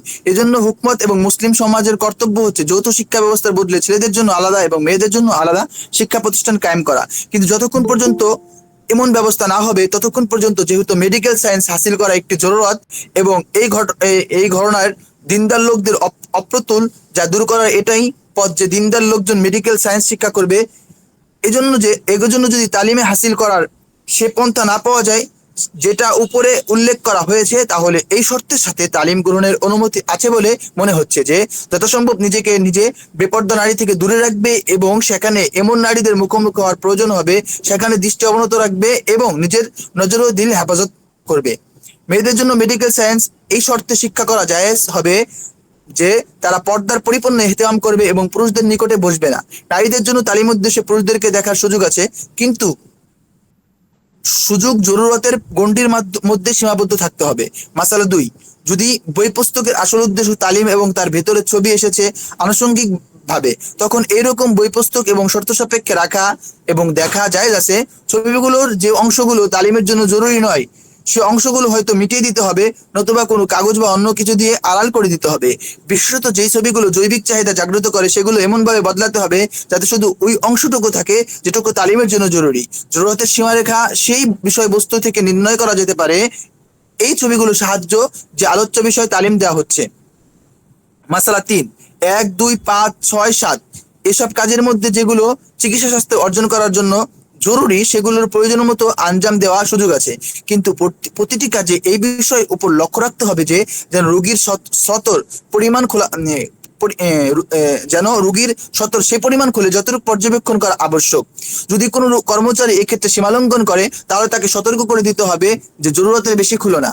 মাসালা ৫, যখন যান বাঁচানোর জন্য বোতল বা ইনজেকশন লাগানো আবশ্যক হয় এবং দেহের প্রকাশ্য অংশে রগ না পাওয়া যায় তখন সতর অংশ অনুসন্ধান করার সুযোগ আছে। এক্ষেত্রে ডাক্তার এবং শিক্ষার্থীর মাঝে কোনো ব্যবধান নেই, তবে এক্ষেত্রে এও জরুরি যে যথাসম্ভব পুরুষ রোগীদের সাথে এই কাজ পুরুষ ডাক্তার বা শিক্ষার্থী করবে এবং নারীদের সাথে এই কাজ নারী ডাক্তার শিক্ষার্থী করবে। মাসালা ৬, ১-২, শতকরা ৭৫% উপস্থিতি পরিমাণটা একেবারেই কম, কারণ তালিম পূর্ণ করার জন্য ১০০% উপস্থিতি জরুরি। এজন্য ৭৫% পরও উপস্থিতির বিষয়ে গুরুত্ব দেওয়া উচিত এবং উপস্থিত থেকে তালিমের উপর মনোযোগ দেওয়া উচিত। তবে উপরে বর্ণিত বিষয়গুলো সম্পর্কে সাবধান থাকতে হবে। ১-৩, দাড়ি শরীয়ত অনুমোদিত পরিমাণ ১ মুষ্টি। ১ মুষ্টির কমে দাড়ি কেটে ফেলা জায়েজ নয়। যারা ১ মুষ্টির চেয়ে কম দাড়ি রেখেছেন তারা যদি একথা বলেন যে আমরা কি এই দাড়ি কেটে ফেলবো, তাহলে জবাব এই নয় যে হ্যাঁ কেটে ফেলো, বরং জবাব হচ্ছে এই যে দাড়ি পোড়া করে রাখো। একথা সত্য যে দাড়ি একবারে মুন্ডিয়ে ফেলার চেয়ে কম রাখাও ভালো। ১-৪, অন্য ছাত্রের হাজিরে লাগিয়ে দেওয়া ধোঁকা এবং বিলকুল নাজায়েজ। মাসালা ৮, এই প্রশ্নপত্রে আপনি যা কিছু লিখেছেন সেগুলোর বেশিরভাগ বাড়াবাড়ির উপর নির্ভরশীল। যদি প্রকৃতপক্ষে আপনি লেখাপড়ায় বোকা হয়ে থাকেন তাহলে তার কারণ দিনদার হওয়া নয়, বরং লেখাপড়ার প্রতি মনোযোগ না দেওয়া। আর একথা গলত যে যেসব দিনদার লোক মেডিকেল সায়েন্স শিক্ষা গ্রহণ করে ফারেক হয়েছেন তাদের ক্লিনিক চলে না। দেশের প্রত্যেক অঞ্চলে এমন দিনদার ডাক্তারের অভাব নেই যা তাদের বৈষয়িক পারদর্শিতায় প্রসিদ্ধ। এজন্য এরকম হীনমন্যতা থেকে বেরিয়ে আসুন এবং নিজের অমনোযোগিতাকে দিনদারির সাথে সম্পৃক্ত করা বন্ধ করুন। যদি বাস্তবেই আপনি এমন করেন তাহলে অবশ্যই দিনদার লোকদের বদনাম হয়ে যাবে। জায়েজ হওয়ার সীমারেখা পেছনে বয়ান করা হয়েছে। ওই সীমারেখার মধ্যে অবস্থান করে যদি বিদ্যার্জন করতে সচেষ্ট হন তাহলে যোগ্য না হওয়ার কোনো কারণ নেই। মাসালা ৮, শুধু যৌথ শিক্ষা ব্যবস্থায় পড়ানোর কারণে ভদ্রলোক ফাসিক বলা যেতে পারে না। হতে পারে তিনি দৃষ্টি এবং দিল হেফাজত করে পড়িয়ে থাকেন, এজন্য তার ইমামতিও না জায়েজ, ইমামতিতে নামাজও জায়েজ হবে। যদি পাশে কোনো মসজিদ থাকে তাহলে সন্দেহ থেকে বাঁচার জন্য সেই মসজিদে যেতে পারেন, অন্যথায় তার পিছনেই নামাজ পড়ুন। আল্লাহু সুবহানাহু আলাম। বনি হাশেম, বনি উমাইয়া, জঙ্গে জামাল, জঙ্গে সিফফিন, হযরত হুসাইন, আচ্ছা, বনি হাশেম নিজেদেরকে খেলাফতের সর্বাধিক হকদার মনে করত কিনা? সওয়াল, বনি হাশেম কি নিজেদেরকে খেলাফতের সর্বাধিক হকদার মনে করত? মাওলানা আবুল কালাম আজাদ যেমন শাহাদাতে হুসাইন গ্রন্থ লিখেছেন। ইসলাম কবুল করার পর আচ্ছা, বনি হাশেম এবং বনি এই উমাইয়া প্রশ্নটা একটু স্কিপ জি উস্তাদ, করেন, জি জি ঠিক আছে? জি জি হ্যাঁ, জি এটা একটু নিচের দিকে যান। হ্যাঁ, একটু নিচের দিকে যান। জি 219 পৃষ্ঠায় আছে হুজুর, হযরত মুয়াবিয়া রাদিয়াল্লাহু কর্তৃক ঐতিহাসিক। আচ্ছা, আরো নিচে যান, 220 পার হন। জি উস্তাদ, জি আসছি।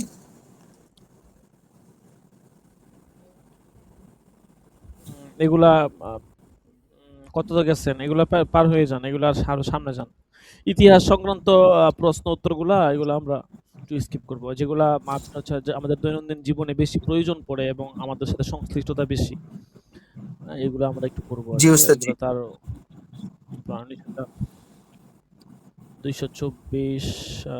আচ্ছা,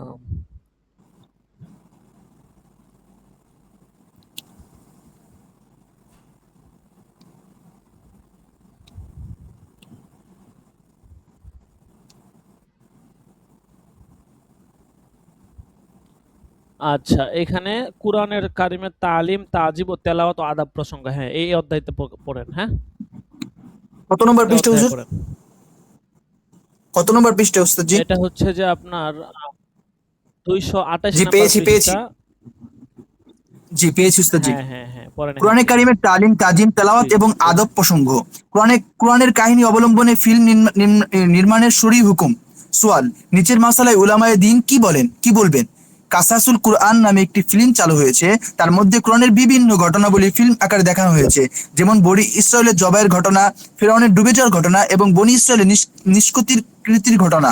ফিল্মের ভিতরে হযরত মুসা আলাইহিস সালাম এর অবয়ব দেখানো হয়নি, বরং অন্য কোনো ব্যক্তির জবানে হযরত মুসা আলাইহিস সালাম নিদর্শনাবলী বনি ইসরায়েল পর্যন্ত পৌঁছানো হয়েছে। শরীয়তের দৃষ্টিতে এমন ফিল্ম দেখা এবং দেখানোর হুকুম কি? দয়া করে দলিল সহ বয়ান করলে যথার্থ উপকার হতো।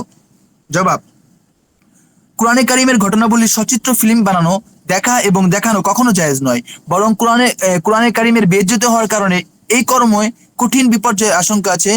এর অনেক কারণ আছে, সেগুলোর বিষয় কয়েকটি নিম্নরূপ। ১. কোরআন মাজিদের শ্লোকসমূহ যে মর্যাদায় উত্তীর্ণ, তার দাবি হচ্ছে উক্ত শ্লোকগুলোকে কোরআন কারিমের শব্দমালাতেই পূর্ণ আদব ও এহতেরামের সাথে পড়া অথবা শোনা হবে।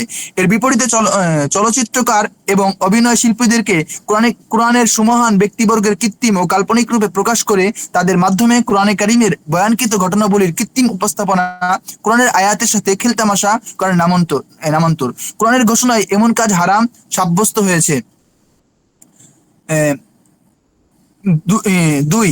কোনো ফিল্ম প্রাণীর ছবি থেকে মুক্ত হয় না। প্রাণীর ছবি বানানো, দেখা এবং দেখানো শরীয়তের দৃষ্টিতে জায়েজ নয়। এজন্য কোরআনের বক্তব্য এমন ব্যবস্থায় প্রকাশ করা যা ডজন ডজন হাদিসের আলোকে নাজায়েজ, তা শুধু হারাম নয় বরং কোরআনের অপদস্থ করার নামান্তর।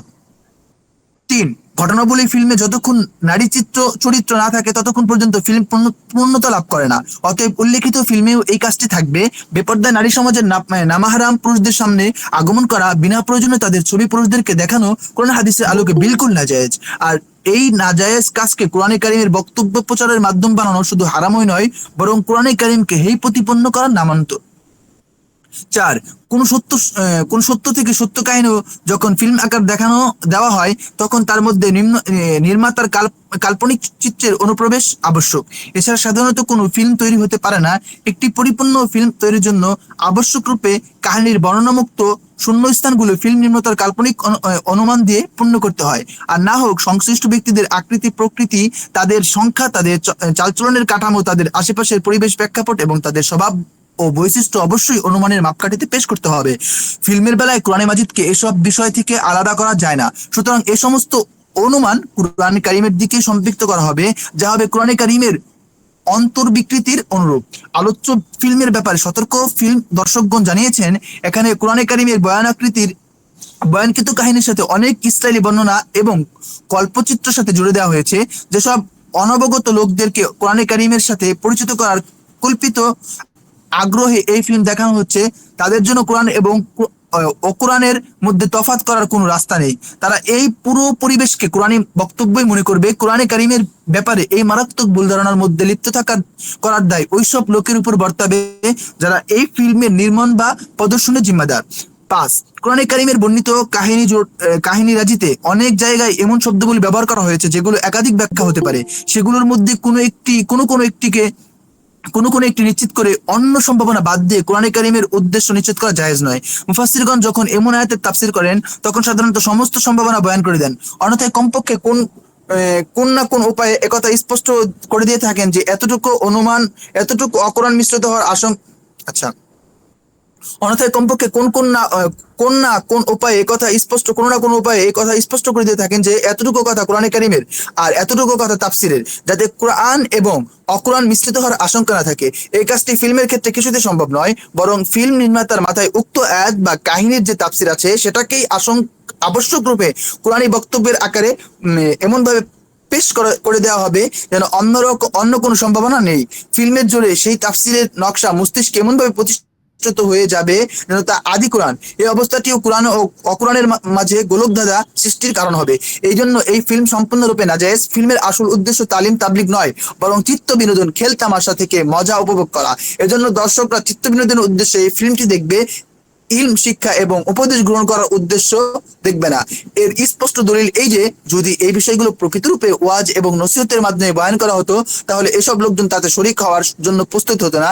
খেলতামাশা এবং চিত্ত বিনোদনকে কোরআনের বিষয়বস্তু শোনা এবং শোনানোর মূল উদ্দেশ্য সাব্যস্ত করা কোনোভাবেই জায়েজ নয়, বরং এর আসল উদ্দেশ্য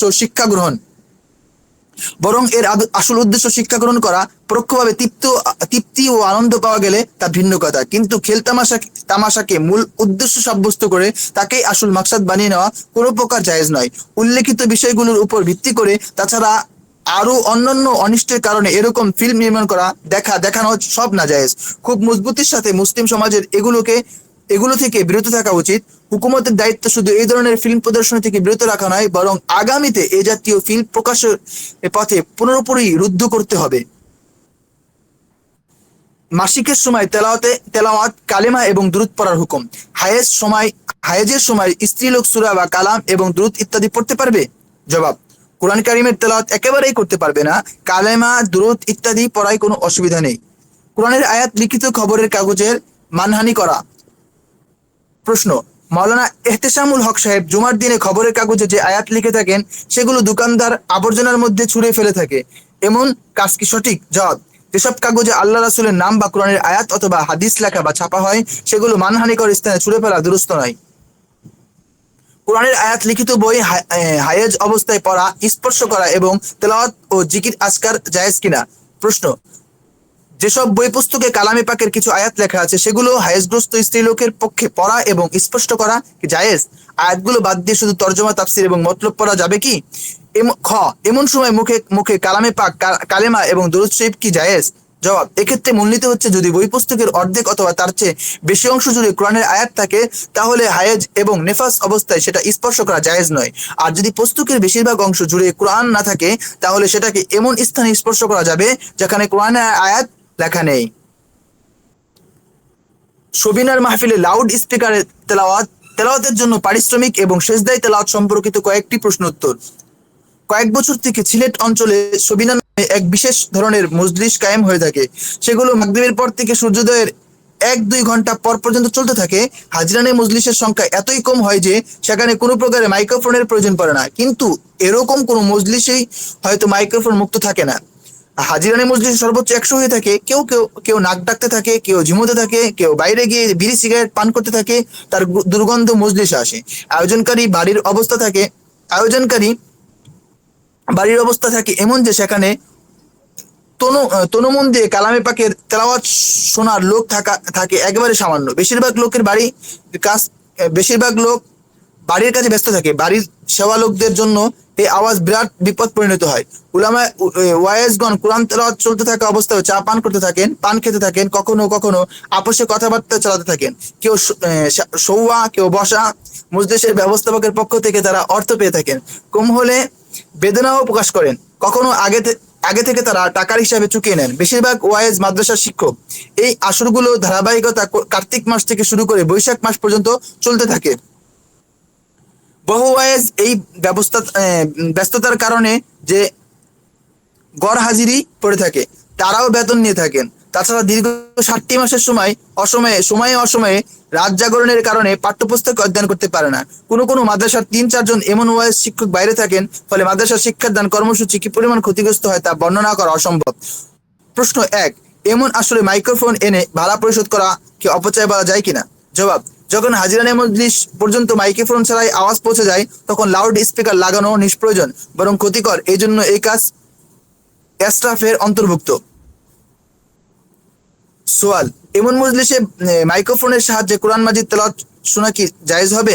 উত্তর, যদি মাইক্রোফোনের আওয়াজ যারা মজলিসে উপস্থিত নেই তাদের কানে পৌঁছে যায় এবং তাদের ঘুম ইত্যাদি বিঘ্ন সৃষ্টি করে, অথবা এতে কালামে পাকের তেলাওয়াতের মানহানির আশঙ্কা থাকে, তাহলে মাইক্রোফোনের তেলাওয়াত দুরুস্ত নয়। প্রশ্ন 3, এরকম মজলিসে মাইক্রোফোন সেজদার আয়াত তেলাওয়াত করার কারণে মজলিসের বাইরে বা বাড়ির লোকদের উপর সেজদা করা ওয়াজিব হবে কিনা? যদি হয় এবং তারা যদি সেজদা না করে তাহলে তেলাওয়াতকারী বা আয়োজকের উপর গুনাহ বর্তাবে কিনা? জবাব, ওয়াজিব হবে এবং তারা সেজদা না করলে সাথে সাথে লাউড স্পিকার স্থাপনকারীও গুনাহ থেকে রেহাই পাবে না। প্রশ্ন 4, বলা হয় তেলাওয়াতের আদবসমূহ তেলাওয়াতের মজলিস পর্যন্ত সীমাবদ্ধ। যখন মাইক্রোফোনের তেলাওয়াত হবে তখন মজলিসের সংখ্যায় প্রশস্ততা আসবে কিনা? জবাব, জি না। তেলাওয়াতের মজলিস ওই জায়গায় গিয়ে বলবে যেখানে প্রকৃতপক্ষে তেলাওয়াত হচ্ছে। এজন্য বিনা প্রয়োজনে মাইক্রোফোনে তেলাওয়াত করা হলে বাইরের শ্রোতা না শোনার ক্ষেত্রে অপরাধ হবে, গুনাহ গিয়ে বর্তাবে তেলাওয়াতকারীদের উপর। প্রশ্ন 5, কোরআন তেলাওয়াতের সময় শ্রোতাদের চা পান করা, পান খাওয়া, কথাবার্তা বলা অথবা শুয়ে থাকা কেমন? উত্তর, যদি তেলাওয়াতে কোরআন শর্তাবলী বিবেচনায় রেখে হতে থাকে তাহলে শ্রোতাদের চা পান করা, পান খাওয়া, শুয়ে থাকা অথবা এ জাতীয় কোনো কাজ করা যাতে তেলাওয়াতের দিকে অমনোযোগিতা প্রকাশ পায়, এগুলো কারাহাত মুক্ত নয়। প্রশ্ন, ওয়াইজ মুদাররিস আয়োজকদের পক্ষ থেকে হাদিয়া বা ওয়াইজদের পারিশ্রমিক পাওয়া বা মাদ্রাসা থেকে অনুপস্থিত দিনগুলো বেতন নেওয়া কেমন? যদি মাদ্রাসা থেকে নিয়ম মাফিক ছুটি নিয়ে থাকে এবং ওয়াজ করে পারিশ্রমিক না নেওয়ার ব্যাপারে মাদ্রাসার কর্তৃপক্ষের সাথে কোনো চুক্তি না হয়ে থাকে তাহলে জায়েজ। প্রশ্ন 7, কোনো মুদাররিস এরকম মজলিসে প্রায় গিয়ে মাদ্রাসার গড় হাজির থাকা এবং বেশিরভাগ সময় প্রস্তুতি ছাড়া পাঠদান করে মাদ্রাসা বা শিক্ষার্থীদের ক্ষতি সাধন করা কেমন? জবাব, আগে বর্ণিত অন্যায়গুলো যদি মজলিসে না থাকে তাহলে মাঝে মাঝে সেখানে যাওয়া কোনো দোষ নয়, কিন্তু নিত্যদিনের এমন অভ্যাস এবং পেশা বানানো যাতে পাঠদানের প্রস্তুতির সুযোগ পাওয়া যায় না, এমন পরিস্থিতি তার বেতন ভাতা হালাল তাইব থাকবে না। প্রশ্ন 8, ওয়াইজ সাহেব কর্তৃক হাদিয়া বা ওয়াইজের বিনিময় গ্রহণ করার পরেও কি আখিরাতের সওয়াবের আশা অবশিষ্ট থাকতে পারে? জবাব, ওয়াজ যদি পারিশ্রমিক উদ্দেশ্য না করা থাকে তাহলে আল্লাহর কাছে আশা রাখা উচিত, চাই মাহফিল কর্তৃপক্ষ কিছু হাদিয়া তোফা দেখ না কেন। কোরআনের আয়াত সমৃদ্ধ খবরের কাগজের টুকরার মানহানি। প্রশ্ন, অনেক লোক কোরআনের আয়াত খবরের কাগজে অন্তর্ভুক্ত করে, এই কাজটি কি জায়েজ? এতে কি কোরআনের মানহানি হয় না? উত্তর, যে কাগজের উপর কোরআনের শব্দমালা লেখা হয়েছে তার মানহানি করা জায়েজ নয়। খবরের কাগজে শুধু তরজমা লেখাই উত্তম। হাফস বাদে অন্য কোনো কেরাতে তেলাওয়াত করার হুকুম। প্রশ্ন, আজকাল কারীদের একটি দল আছে যারা বিভিন্ন প্রকারে কোরআন পড়ে থাকেন। কখনো এরাবযুক্ত হরফ এরাব বাদ দিয়ে পড়েন, কখনো দুটি বাক্য আলাদা আলাদা করে পড়েন। কোনো লোককে জিজ্ঞাসা করলে তারা বলেন এরাবে ভুল পড়লে নামাজ হয় না। জবাব, এসব কারি সম্ভবত হাফস বাদে অন্য কোনো কিরাতে পড়ে থাকেন, কিন্তু আমাদের দেশে নামাজের মধ্যে এবং সাধারণ মাহফিলে হাফস বাদে অন্য কোনো কিরাত পড়তে ফুকায়ে কেরাম নিষেধ করেছেন, যাতে সর্বসাধারণের মধ্যে দ্বিধা সৃষ্টি না হয়। কারীদের উচিত এভাবে তেলাওয়াত না করা। 7 কিরাত মোতাবেক কোরআন তেলাওয়াত করার হুকুম। কোরআনে মাজিদ তেলাওয়াত করার তরিকা কয়টি? রমজানে একজন কারি সাহেবের তেলাওয়াত থেকে বুঝতে পারলাম যে কিরাতের তরিকা বেশ ব্যতিক্রম। যেমন তিনি খাড়া জবরকে জেরের মতো করে টেনে পড়েছিলেন, মালিক ইয়াউমিদ্দিন কে তিনি সম্ভবত মালিক ইয়াউমিদ্দিন পড়েছিলেন, এবং সম্ভবত তিনি মালিক ইয়াউমিদ্দিন মিলিক ইয়াউমিদ্দিনও পড়ে থাকেন। তাছাড়া মাকদুব আলাইহিম ও অভাবে পড়েছিলেন। জিজ্ঞাসা করলে জানালেন প্রায় 7 থেকে 10টি তরিকা আছে আল্লাহর কালাম তেলাওয়াতের। মনে হয় এরকম তেলাওয়াত হযরত কারি ফাতা মুহাম্মদ পানিপতি মাদ্দাজিল্লাহ প্রায় করে থাকেন। কোরআন মাজিদ 7 হরফে নাজিল হওয়ার কথা বুখারী, মুসলিম ইত্যাদি সহিহ হাদিস সমূহ দ্বারা প্রমাণিত। হাদিসগুলো অর্থের দিক থেকে মুতাওয়াতির এবং 7 হরফ অনুসারে কোরআনে কারীম তেলাওয়াতের অনেকগুলো তরিকা অনুমোদিত। সেগুলো অনুসারে কোরআন তেলাওয়াত করা জায়েজ। মালিক ইয়াউমিদ্দিন এর একটি কিরাত, মালিক ইয়াউমিদ্দিন ও মিলিক ইয়াউমিদ্দিন কোনো কিরাত নেই ও আছে। আচ্ছা, মালিক ইয়াউমিদ্দিনের একটি কিরাত মালিক ইয়াউমিদ্দিন ও আছে, কিন্তু মিলিক ইয়াউমিদ্দিন কোনো কিরাত নেই। তদ্রুপ আলাইহিম এর মধ্যে আলাইহুম পড়াও কোনো কিরাত রোজায় দুরুস্ত আছে। এই মাসালার পরিপূর্ণ তাহকিকের জন্য অদমের গ্রন্থ উলুমুল কোরআন পড়ুন। টেপ রেকর্ডে তেলাওয়াতে কোরআন শোনার হুকুম। জনাব, আরো এই যে আমি তাবলিগ জামাতের সাথে জড়িত, সমস্ত আমল জুড়তে চেষ্টা করে থাকি আলহামদুলিল্লাহ। উলামায়ে হক, উলামায়ে দেওবন্দের আমি খেদমত গুজার। গত 17/8/2001 তারিখে আঞ্চলিক জোরকে কেন্দ্র করে মার্কাজে রাইওয়ান্ড হাজির হই। সেখানে একজন মুবাল্লিগ বয়ানের মধ্যে বলেন, টেপ রেকর্ডে ক্যাসেট কোরআন শোনা বেশ্যার গান শোনার মতোই। অতিরিক্ত তিনি বললেন, এই ফতোয়া তকি উসমানী সাহেব দিয়েছেন। এই আবেদনের মাধ্যমে জানতে চাই জনাব মহোদয়, যদি এমন ফতোয়া দিয়ে থাকেন তাহলে তার ফটোকপি পাঠিয়ে দিবেন। জবাবি লেফাফা ভিতরে আছে, অন্যথায় পুরো মাসালা শরীয়তের দৃষ্টিভঙ্গ থেকে বিশ্লেষণ করে দিবেন। জবাব, মুহতারাম ও মুকাররম, আসসালামু আলাইকুম ওয়া রাহমাতুল্লাহি ওয়া বারাকাতুহু। আস্তাগফিরুল্লাহ, অধম এমন ফতোয়া কখনো দেয়নি। একথা সঠিকও নয়। যিনি এই কথা বলে থাকেন তিনি দায়িত্বহীনভাবে আমার দিকে গলত কথা জুড়ে দিয়েছেন। তাকে আমার পত্র দেখিয়ে বলবেন কোনো কথা কারো দিকে জুড়ে দেওয়ার আগে তাহকিক করে নিতে। ক্যাসেটে কোরআন কারীম শোনা সম্পূর্ণরূপে জায়েজ। একে মাআযাল্লাহ গানের সাথে তুলনা করা আমার মতে মারাত্মক অপরাধ। তেলাওয়াতের স্থানে ঘুম আসা। প্রশ্ন, যখনই আমি কোরআনে কারীম তেলাওয়াত করতে বসি তখনই আমার ঘুম চলে আসে, এ বিষয়ে আমাকে কিছু বলুন। উত্তর, যদি এমনটা কখনো হয় তাহলে ঘুম এলে তেলাওয়াত বন্ধ করে দিবেন। কিন্তু যদি সবসময় এমন হয় তাহলে ঘুম তেলানোর জন্য কোনো ডাক্তারের সাথে পরামর্শ করে কোনো তদবির গ্রহণ করবেন। কোরআনের আয়াত লিখিত কাগজপত্রের মানহানির হুকুম। প্রশ্ন, খবরের কাগজ এবং বিজ্ঞাপনে কোরআনের ভাষ্য এবং হাদিসসমূহ ছাপানো এবং সেগুলো মানহানি করা কেমন? এগুলো বোধ করার উপায় কি? জবাব, যেসব কাগজে আল্লাহ রাসূলের নাম লেখা অথবা ছাপানো আছে সেগুলো অবহেলিত স্থানে রাখা অথবা নিক্ষেপ করা বিলকুল নাজায়েজ। মানুষের উচিত যথাসাধ্য নিজের এই কাজ থেকে বিরত থাকবে এবং সাধ্যমতো অন্যদেরকে এ থেকে ফিরিয়ে রাখবে। যদি সবাই নিজ নিজ দায়িত্ব অনুভব করে এবং এই বিষয়ে গুরুত্ব প্রদান করে তাহলে এই নাজায়েজ কাজের বড় পর্যায়ের প্রতিরোধ করা সম্ভব হবে।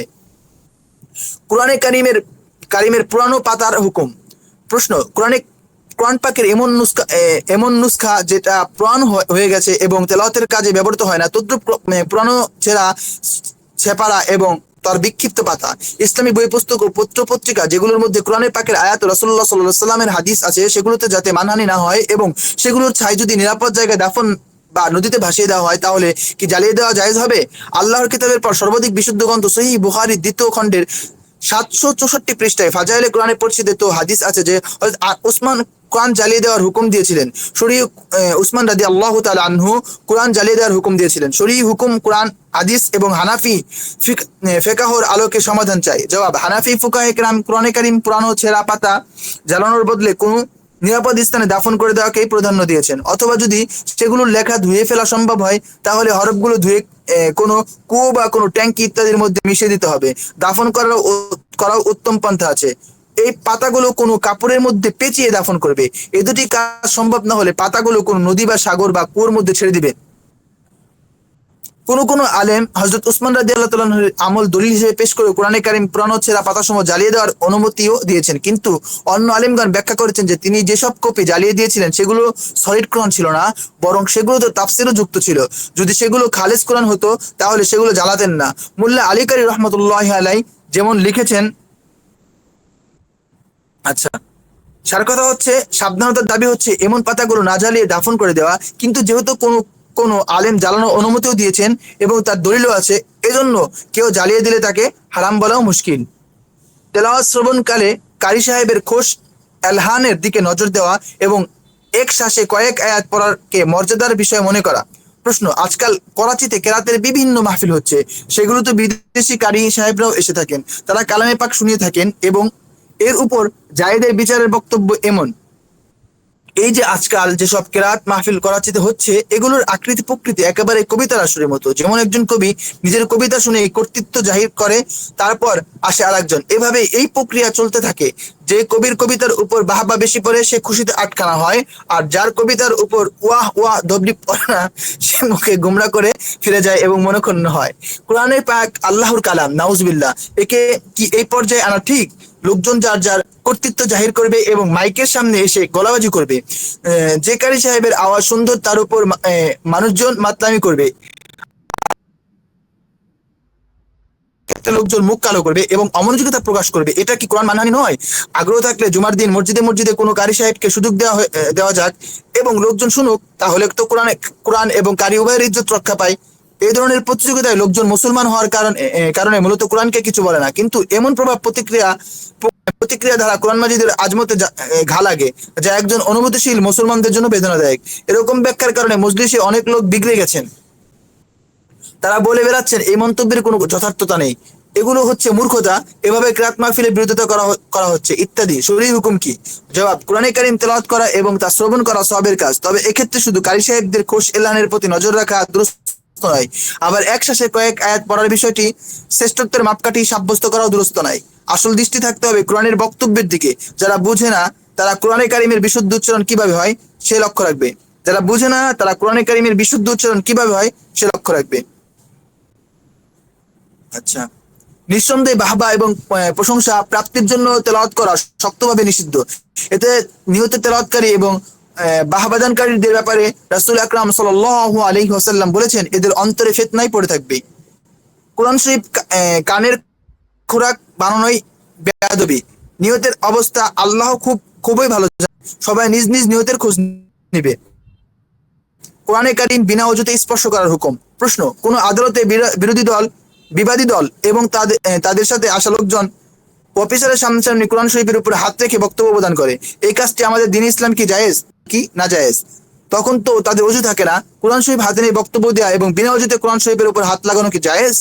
উত্তর, কোরআন শরীফ বিনা অজুতে স্পর্শ করা সম্পূর্ণরূপে নাজায়েজ। কোরআন ছুঁয়ে হলফ করার বিষয়ে যে কথা জিজ্ঞাসা করা হয়েছে, যতক্ষণ পর্যন্ত পূর্ণ ও বিস্তারিত জানা না যাবে ততক্ষণ পর্যন্ত তার হুকুম বাতানো যাবে না। রোজা সম্পর্কে কোরআনের আয়াত। রমজান মাসে সংঘটিত গুরুত্বপূর্ণ ঘটনাবলী হুজুর আকরাম সাল্লাল্লাহু আলাইহি ওয়াসাল্লাম এবং জিবরাইল আলাইহিস সালামের সাথে কোরআন দোহরানো। সোয়াল, হে ইমানদারগণ, তোমাদের উপর রোজা ফরজ করা হয়েছে যেমন পূর্ববর্তী উম্মতগণের উপর ফরজ করা হয়েছিল। এই বিষয়ে কোরআনে কারীমের আয়াত কোনটি? রমজান মাসে। প্রশ্ন 2, রমজান মাসে বহু ঘটনা সংঘটিত হয়েছে, সেগুলোর মধ্যে থেকে কয়েকটি ঘটনা লিখুন। রমজান মাসে প্রতিদিন হুজুর আকরাম সাল্লাল্লাহু আলাইহি ওয়াসাল্লামের খিদমতে হযরত জিবরাইল আলাইহিস সালামের আগমন ঘটতো। এর উদ্দেশ্য কি ছিল? জবাব, সে আয়াতটি হচ্ছে ইয়া আইয়ুহাল্লাযীনা আমানু কুতিবা আলাইকুমুস সিয়াম কামা কুতিবা আলাল লাযীনা মিন ক্বাবলিকুম লাআল্লাকুম তাত্তাকুন। বদর যুদ্ধ।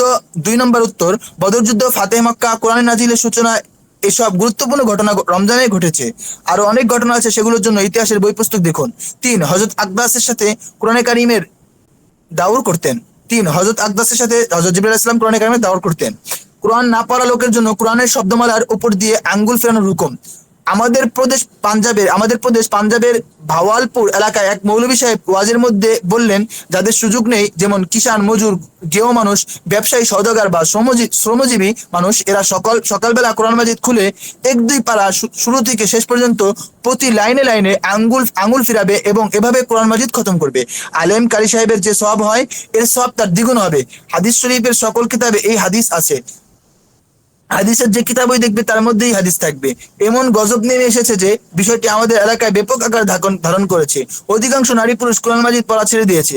এমন কষ্ট কে করবে? আগে লাখে এক আধজন বছর 2 বছর পর তেলাওয়াতের ফজিলত লাভ করত এবং কোরআন খতম করা সওয়াব পেতে পারতো। এখন তো মাশাআল্লাহ, মৌলভী সাহেব আল্লাহর রহমতের বন্যা বইয়ে দিয়েছেন। মূর্খ আনপড় সে আঙ্গুল ঘুরিয়ে আলেম ঘুরিয়ে আলেম কবির দ্বিগুণ সওয়াব লাভ করছে, আলেম কারির দ্বিগুণ সওয়াব লাভ করছে। এমন কথা কি হাদিসের কিতাবে আছে? উত্তর: জবাবে উল্লেখিত বক্তা কথাটি ভুল উপস্থাপনায় পেশ করেছেন। যারা কোরআনে কারিম পড়তে পারেন তাদের জন্য কোরআনে কারিমের হরফসমূহের উপর আঙ্গুল গোনা যথেষ্ট নয়। আমাদের জানা মতে এমন কোনো হাদিস নেই। তবে যেসব আনপড় মানুষ কোরআনে কারিম পড়তে পারে না তাদের জন্য আবশ্যক কোরআনে কারিমের নাজেরা পড়া শিক্ষা করা। হ্যাঁ, যতদিন পর্যন্ত শেখা না হয় ততদিন যদি তারা কোরআনে কারিম খুলে বসেন এবং হরফ কোরআন, তাহলে তারা তেলাওয়াতের সওয়াব থেকে মাহরুম হবেন না। একথার মতলব এই নয় যে যারা কোরআনে কারিম তেলাওয়াত করতে পারেন তারাও এই কাজ শুরু করে দিবেন। তাছাড়া একথাও দুরূহ নয় যে এই কাজের সওয়াব তেলাওয়াতের দ্বিগুণ। দিনিয়াতের বই পুস্তক বিনা অজুতে স্পর্শ করার হুকুম। কোরআনের আয়াত বেশি থাকলে সেই বই পুস্তক বিনা অজুতে স্পর্শ অজুতে ছোঁয়া না জায়েজ। প্রশ্ন: আজকাল মাদ্রাসাসমূহের দিনিয়াত ও অন্যান্য বিষয়ের বই পুস্তকে বিনা অজুতে ছোঁয়া কি জায়েজ? 2. এইসব বই পুস্তক থাকতে শিক্ষক কি চেয়ারে বসতে পারেন? বই পুস্তক তো শিক্ষার্থীদের কাছে নিচে থাকে। লিখিত শব্দমালার বেশিরভাগ কোরআনী আয়াত সমৃদ্ধ হয়, তাহলে বিনা অজুতে সেটা স্পর্শ করা উচিত নয়। যদি কোরআনী আয়াত কম থাকে এবং অন্য কথা বেশি থাকে তাহলে বিনা অজুতে ছোঁয়া যেতে পারে। 2. যেসব বই পুস্তকে আল্লাহ রাসূলের নাম অথবা কোরআনের আয়াত লেখা আছে সেগুলো থেকে উপরে বসা সেগুলো আদবের খেলাফ। এজন্য বসার সময় লক্ষ্য রাখতে হবে যাতে বেয়াদবি না হয়, তবে প্রয়োজনের সময় সুযোগ আছে। কোরআন শরীফ হিফজ করার পর যে ভুলে যায় তার হুকুম। প্রশ্ন: অধম কোরআনে হিফজ করেছিল কিন্তু টিবি হওয়ার কারণে দাওর বহাল রাখা সম্ভব হয়নি। এখন সুস্থতার কোনো লক্ষণ দেখতে পাচ্ছি না। এমত অবস্থায় যদি মারা যায় তাহলে কি আমাকে অন্ধ করে ওঠানো হবে?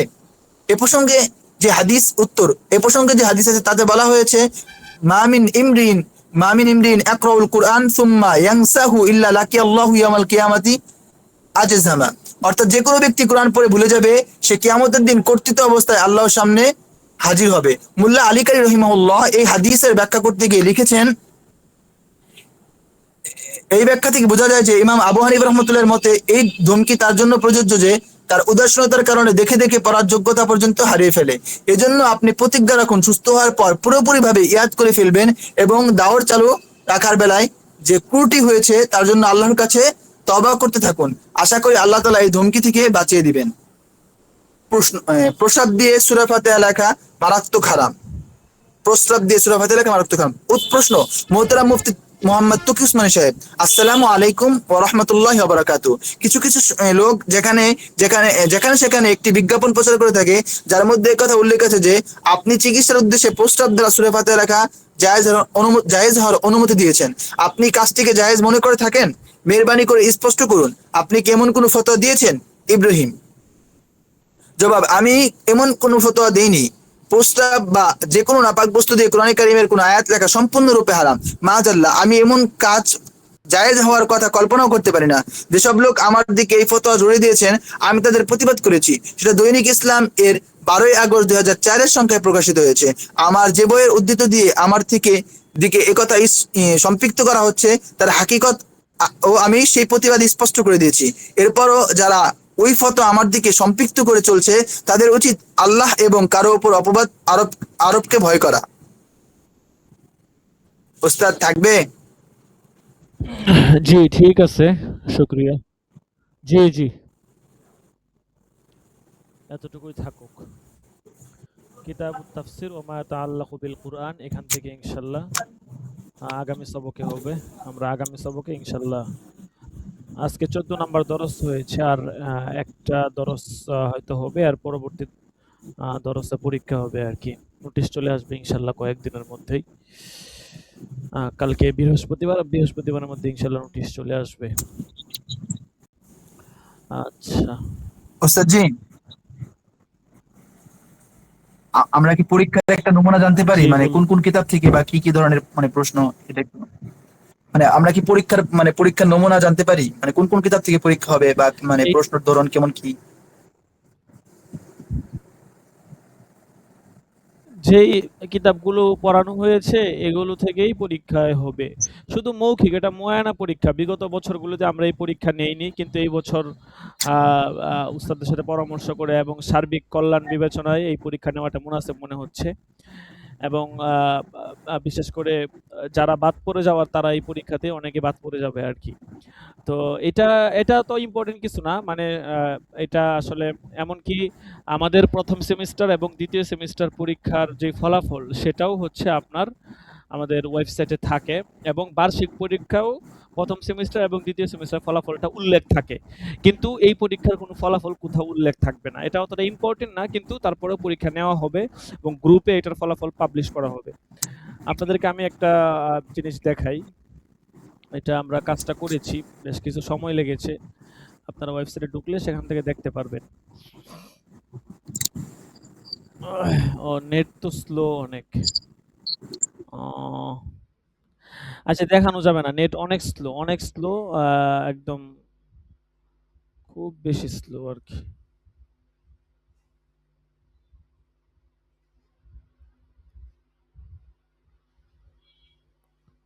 অনেক স্লো। আচ্ছা, দেখি তারপরেও দেখানো যায় কিনা।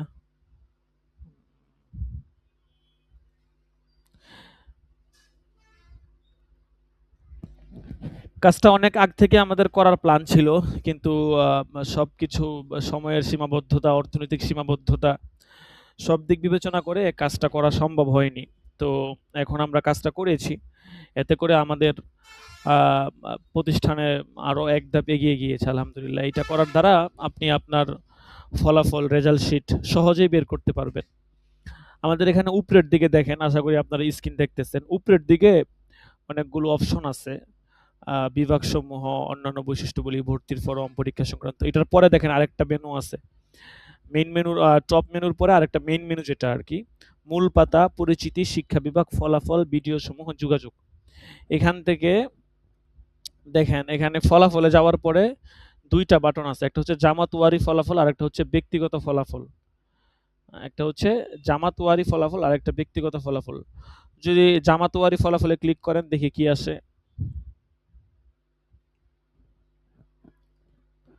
আচ্ছা, জামাত ওয়ারি ফলাফলে ক্লিক করার পরে এখানে আপনি কোন জামাতের শিক্ষার্থী এটা আপনাকে আগে সিলেক্ট করতে হবে। মেশকাত, দাওরা, হাদিস, ইফতা, তাফসির। আপনি ইফতা বিভাগের শিক্ষার্থী, আপনি অবশ্যই ইফতা সিলেক্ট করবেন। যদি মেশকাত হন মেশকাত সিলেক্ট করবেন। আমি ইফতা সিলেক্ট করলাম যেহেতু আমি ইফতা বিভাগের শিক্ষার্থী। আচ্ছা, ইফতা বিভাগের এটা সিলেক্ট করার পরে এখানে আমাদের ইফতা বিভাগের ফলাফলগুলো চলে আসবে। এখানে শুরুতেই দেখেন একটা সূচিপত্র আছে। ইফতা ২২-২৩ এর রেজাল্ট, ২৩-২৪ এর রেজাল্ট, ২৪-২৫ এর রেজাল্ট, ২৫-২৬ এর রেজাল্ট। এই ২২-২৩ এর রেজাল্ট, তারপর হচ্ছে ২৩-২৪ এর রেজাল্ট। তারপর হচ্ছে যে আপনার এখানে দেখেন আ ২৩-২৪, তারপর এখানে আছে ২৪-২৫ এর রেজাল্ট শিট। ৪ টা ব্যাচ হয়েছে তো আমাদের, তো ৪ টা ব্যাচের রেজাল্ট শিট এখানে আছে। আচ্ছা, এটা তো গেল এখানে। আচ্ছা, এই পেজটা থাকুক, এটা দরকার আছে। আমি আরেকটা পেজ ওপেন করি।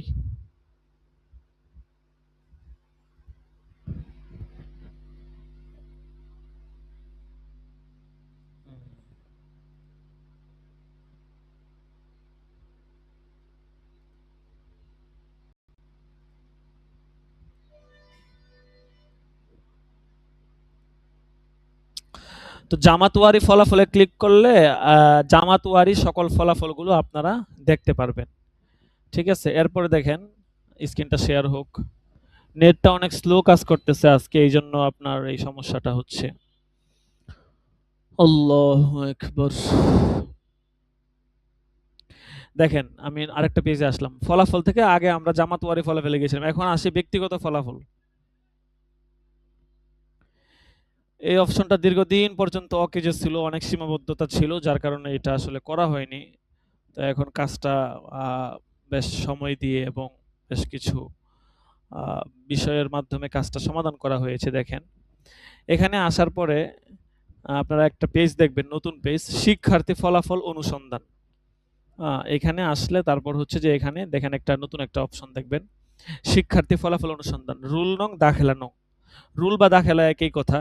আমরা যেহেতু আরবি শিক্ষার্থী এজন্য আমরা দাখিলা বলি আরকি। বাকি যেটাকে রুল বলা হয় আপনি দাখিলা যেটাই বলেন। Registration number. আমি বছরের শুরুতে সবাইকে কমবেশ বলে থাকি যে রুল নাম্বার অপরিবর্তিত সারা বছর একই থাকবে। শুধু সারা বছর না। এইটা রুল নাম্বারটা এটা তো আপনার চেঞ্জ হবে না কোনোভাবেই। এমনকি রেজিস্ট্রেশন নাম্বারটাও চেঞ্জ হবে না।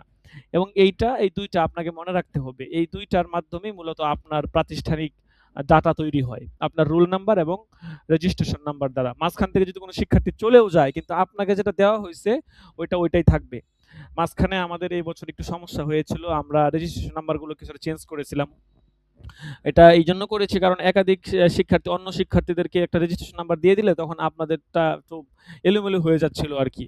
এইজন্য তাদের রেজিস্ট্রেশন নাম্বারটা কেটে দিয়ে তখন আপনাদেরকে দেই আরকি।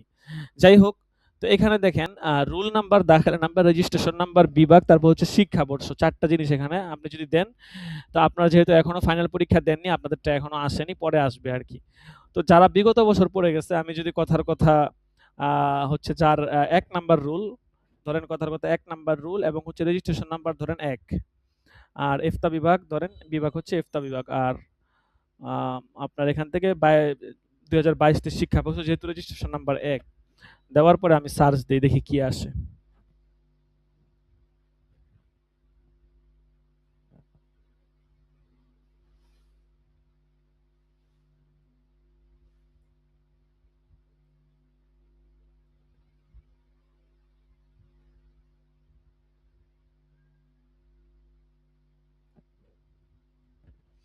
দেখেন এখানে আমাদের মার্কাজের একটা ফলাফল শীট চলে এসেছে। ঠিক আছে? আ এই যে এখানে আপনি চাইলেই এই ফলাফলটা প্রিন্ট করতে পারবেন। PDF download, print result option আছে। তারপর হচ্ছে ডাউনলোড পিডিএফ ২ টা বাটন আছে। আপনি যেকোনো একটা বাটন থেকে এটা প্রিন্ট করে বা ডাউনলোড করে আপনি আপনার নিজের কাছে সংরক্ষণ করতে পারবেন। তো এখানে যারা ২২-২৩ শিক্ষাবর্ষে ছিলেন তাদের সাবজেক্ট অনেক কম ছিল, বিষয় কম ছিল। ঠিক আছে? তাদের তামরিনও হয় নাই। ১ম ব্যাচ যেহেতু সেই ক্ষেত্রে অনেক সীমাবদ্ধতা ছিল। কিন্তু তারপরেও তো তারা পরীক্ষা দিয়েছে কম বেশি। যার কারণে আপনার হচ্ছে যে তাদের একটা ফলাফল এখানে আসছে। প্রাপ্ত স্থান ৪র্থ, প্রাপ্ত বিভাগ হচ্ছে জাহিদ জিদ্দান, গড় নাম্বার হচ্ছে আ ৬৯, মোট নাম্বার হচ্ছে ৪১৪। এখানে ১ম সেমিস্টার, ২য় সেমিস্টার নাই আরকি। আচ্ছা আমি আপনাদেরকে একদম গত বছরের একটা দেখাই। আ আপনারা রেজিস্ট্রেশন নাম্বার, রুল নাম্বারটা তো আপনাদের অবশ্যই মাথায় থাকবে। যদি তারপরেও আপনারা না পান সেই ক্ষেত্রে জামাতুয়ারি ফলাফল থেকে রেজিস্ট্রেশন নাম্বার আর রুল নাম্বারটা না, জামাতুয়ারি ফলাফলে পাবেন না। জামাতুয়ারি ফলাফলে দাখিলা নাম্বার পাবেন। শিক্ষার্থী পরিচিতির মধ্যে আপনারা ওখানে রেজিস্ট্রেশন নাম্বার পাবেন। ঠিক আছে? তো এখান থেকে আ ধরেন আচ্ছা এখানে তো আবার রেজিস্ট্রেশন নাম্বার নাই। আচ্ছা শিক্ষার্থী পরিচিতিতে চাই। শিক্ষা বিভাগে আসার পরে প্রতিষ্ঠানের শিক্ষার্থীবৃন্দ এখানে গেলেই আপনারা শিক্ষার্থী পরিচিতি যারা কোন ব্যাচে কতজন শিক্ষার্থী ছিলেন এটা পেয়ে যাবেন। তো ওইটা দেখার পরে ওখানে আপনার রেজিস্ট্রেশন নাম্বার পাবেন। যেমন এখানে আমি আসলাম, আসার পরে এখানে যদি আমি একদম গত বছরেরটা দেখি ২৪-২৫ ইফতা ৪র্থ ব্যাচ। তো এখানে কথার কথা আমি একজন শিক্ষার্থীর রেজাল্ট বের করব দেখি। আ ধরেন কথার কথা আবু ইউসুফ, দাখিলা নাম্বার হচ্ছে ১৩, রেজিস্ট্রেশন নাম্বার হচ্ছে ৮। তো আমি এটা এখানে সার্চ দেই। দাখিলা নাম্বার ১৩, রেজিস্ট্রেশন নাম্বার ১০৮। তারপর হচ্ছে বিভাগ হচ্ছে ইফতা। এখান থেকে অন্যান্য বিভাগের ফলাফলগুলো এখনো পাবলিশ করা হয় না, এগুলো আসবে। ওগুলো আসলে বিভাগ তখন সিলেক্ট করতে হবে। এই যে বিভাগ হচ্ছে ২৫-২৬ সার্চ দিলাম।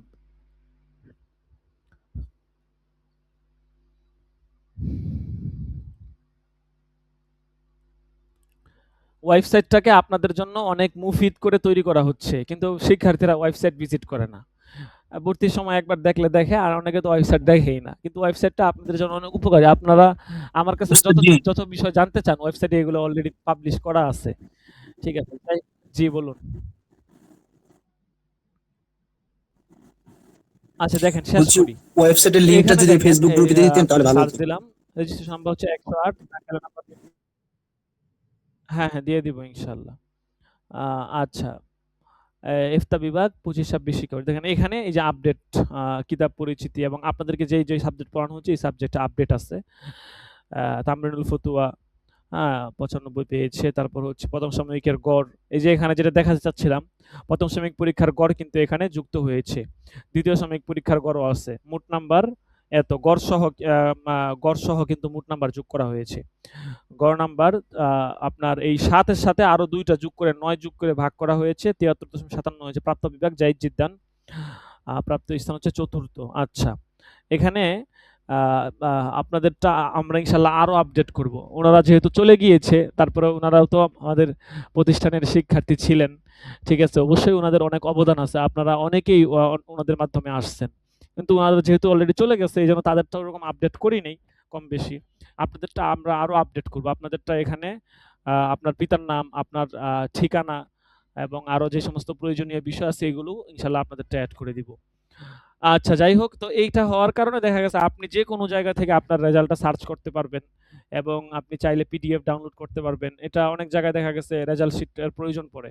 আপনি চাইলে এখান থেকে অনায়াসে ডাউনলোড করতে পারবেন। আচ্ছা, আমি লিঙ্কটা আপনাদেরকে দিয়ে দিব, সমস্যা নেই।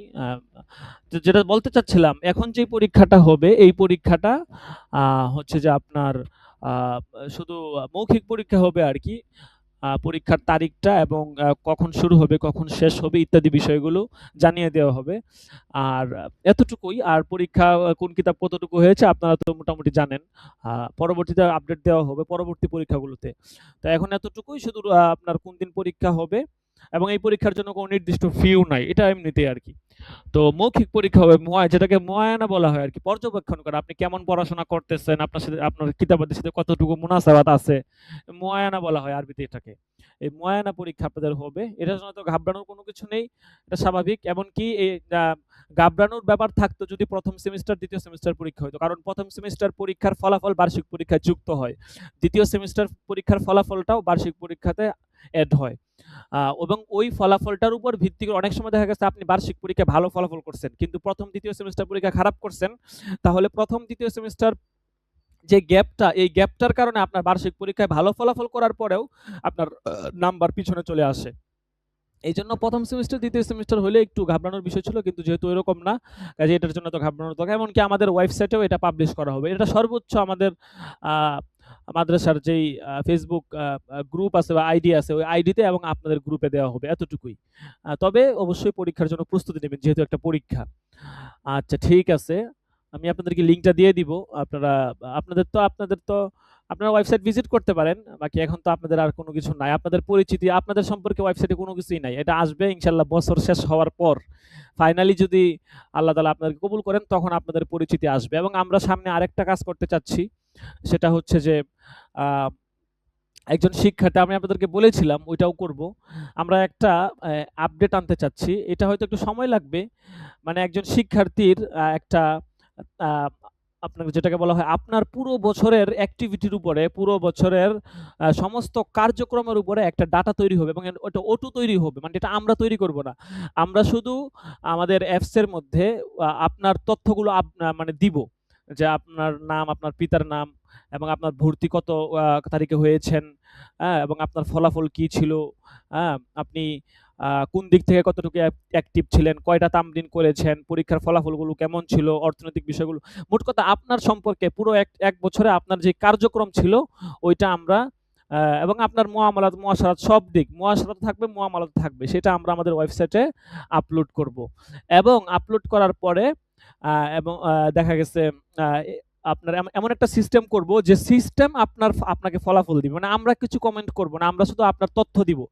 যেটা আমরা উস্তাদরা আপনাদের কাছ থেকে পেয়েছি।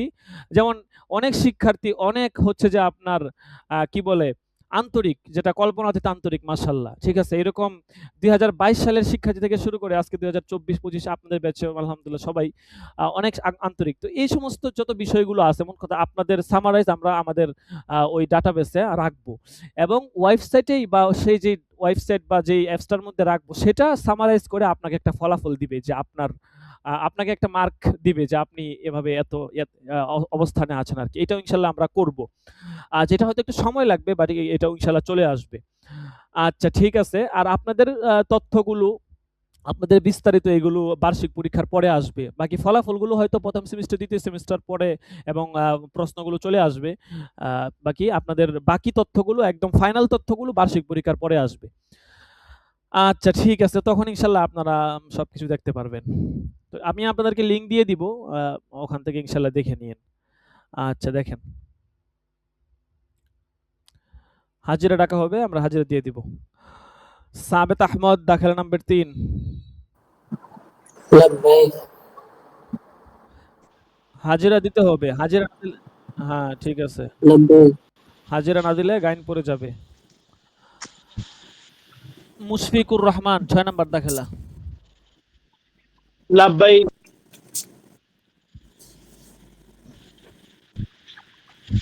তারপর মুজাম্মিল হক, 7 নাম্বার দাখিলা। আছে মুজাম্মিল হক?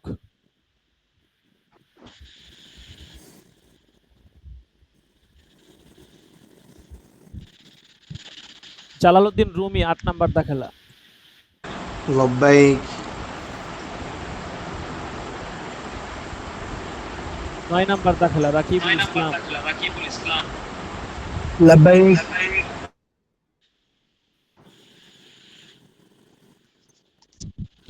শহীদুল ইসলাম, 11 নাম্বার। لبيك আচ্ছা, আসাদুল্লাহ আছে, 12 নাম্বার দাখিলা। আসাদুল্লাহ।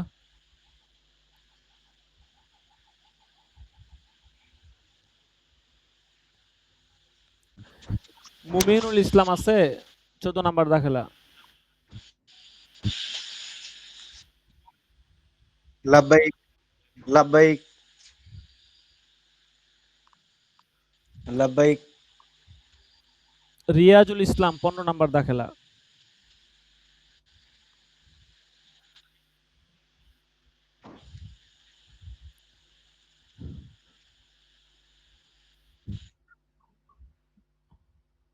রিয়াজুল ইসলাম নাই, রিয়াজুল ইসলাম, দাখিলা নাম্বার 15।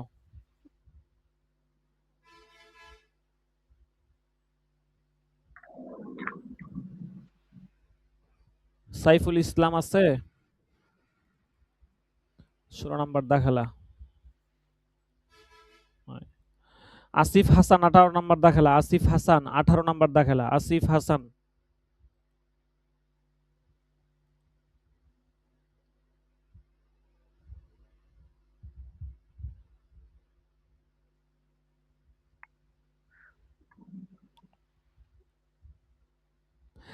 একুশ নাম্বার দাখিলা আল আমিন। لبيك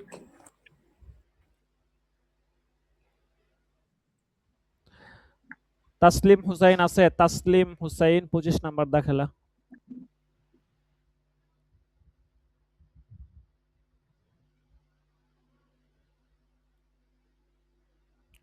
সাদিকুল ইসলাম, 26 নাম্বার দাখিলা।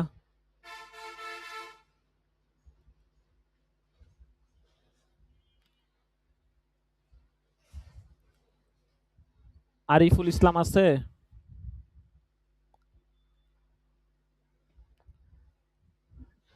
হুসাইন আহমদ, 29 নাম্বার দাখিলা। لبيك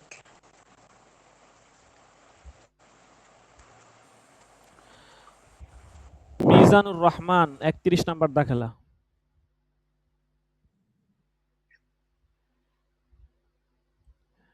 মিজানুর রহমান আছে, 31 নাম্বার দাখিলা।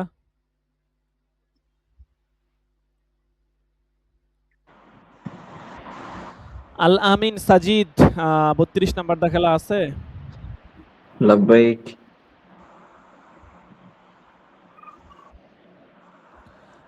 হাসানুর রহমান, 33 নাম্বার দাখিলা। لبيك لبيك মাহদি হাসান, 34 নাম্বার দাখিলা। মাহদি হাসান। لبيك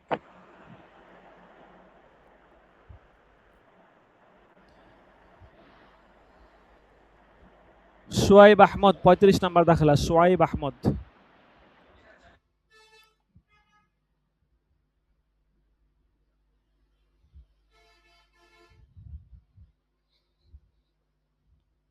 শোয়েব আহমদ নাই, শোয়াইব আহমদ।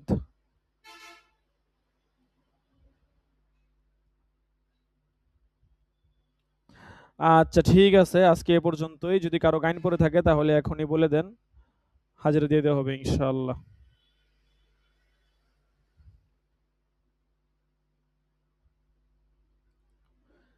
জি ঠিক আছে, সকলে ভালো থাকবেন, সুস্থ থাকবেন ইনশাআল্লাহ। আগামী শনিবার দিনে সবক হবে, সকলেই সময় মতো চলে আসব। জি, জাযাকুমুল্লাহ। আসসালামু আলাইকুম ওয়া রাহমাতুল্লাহি ওয়া বারাকাতুহু।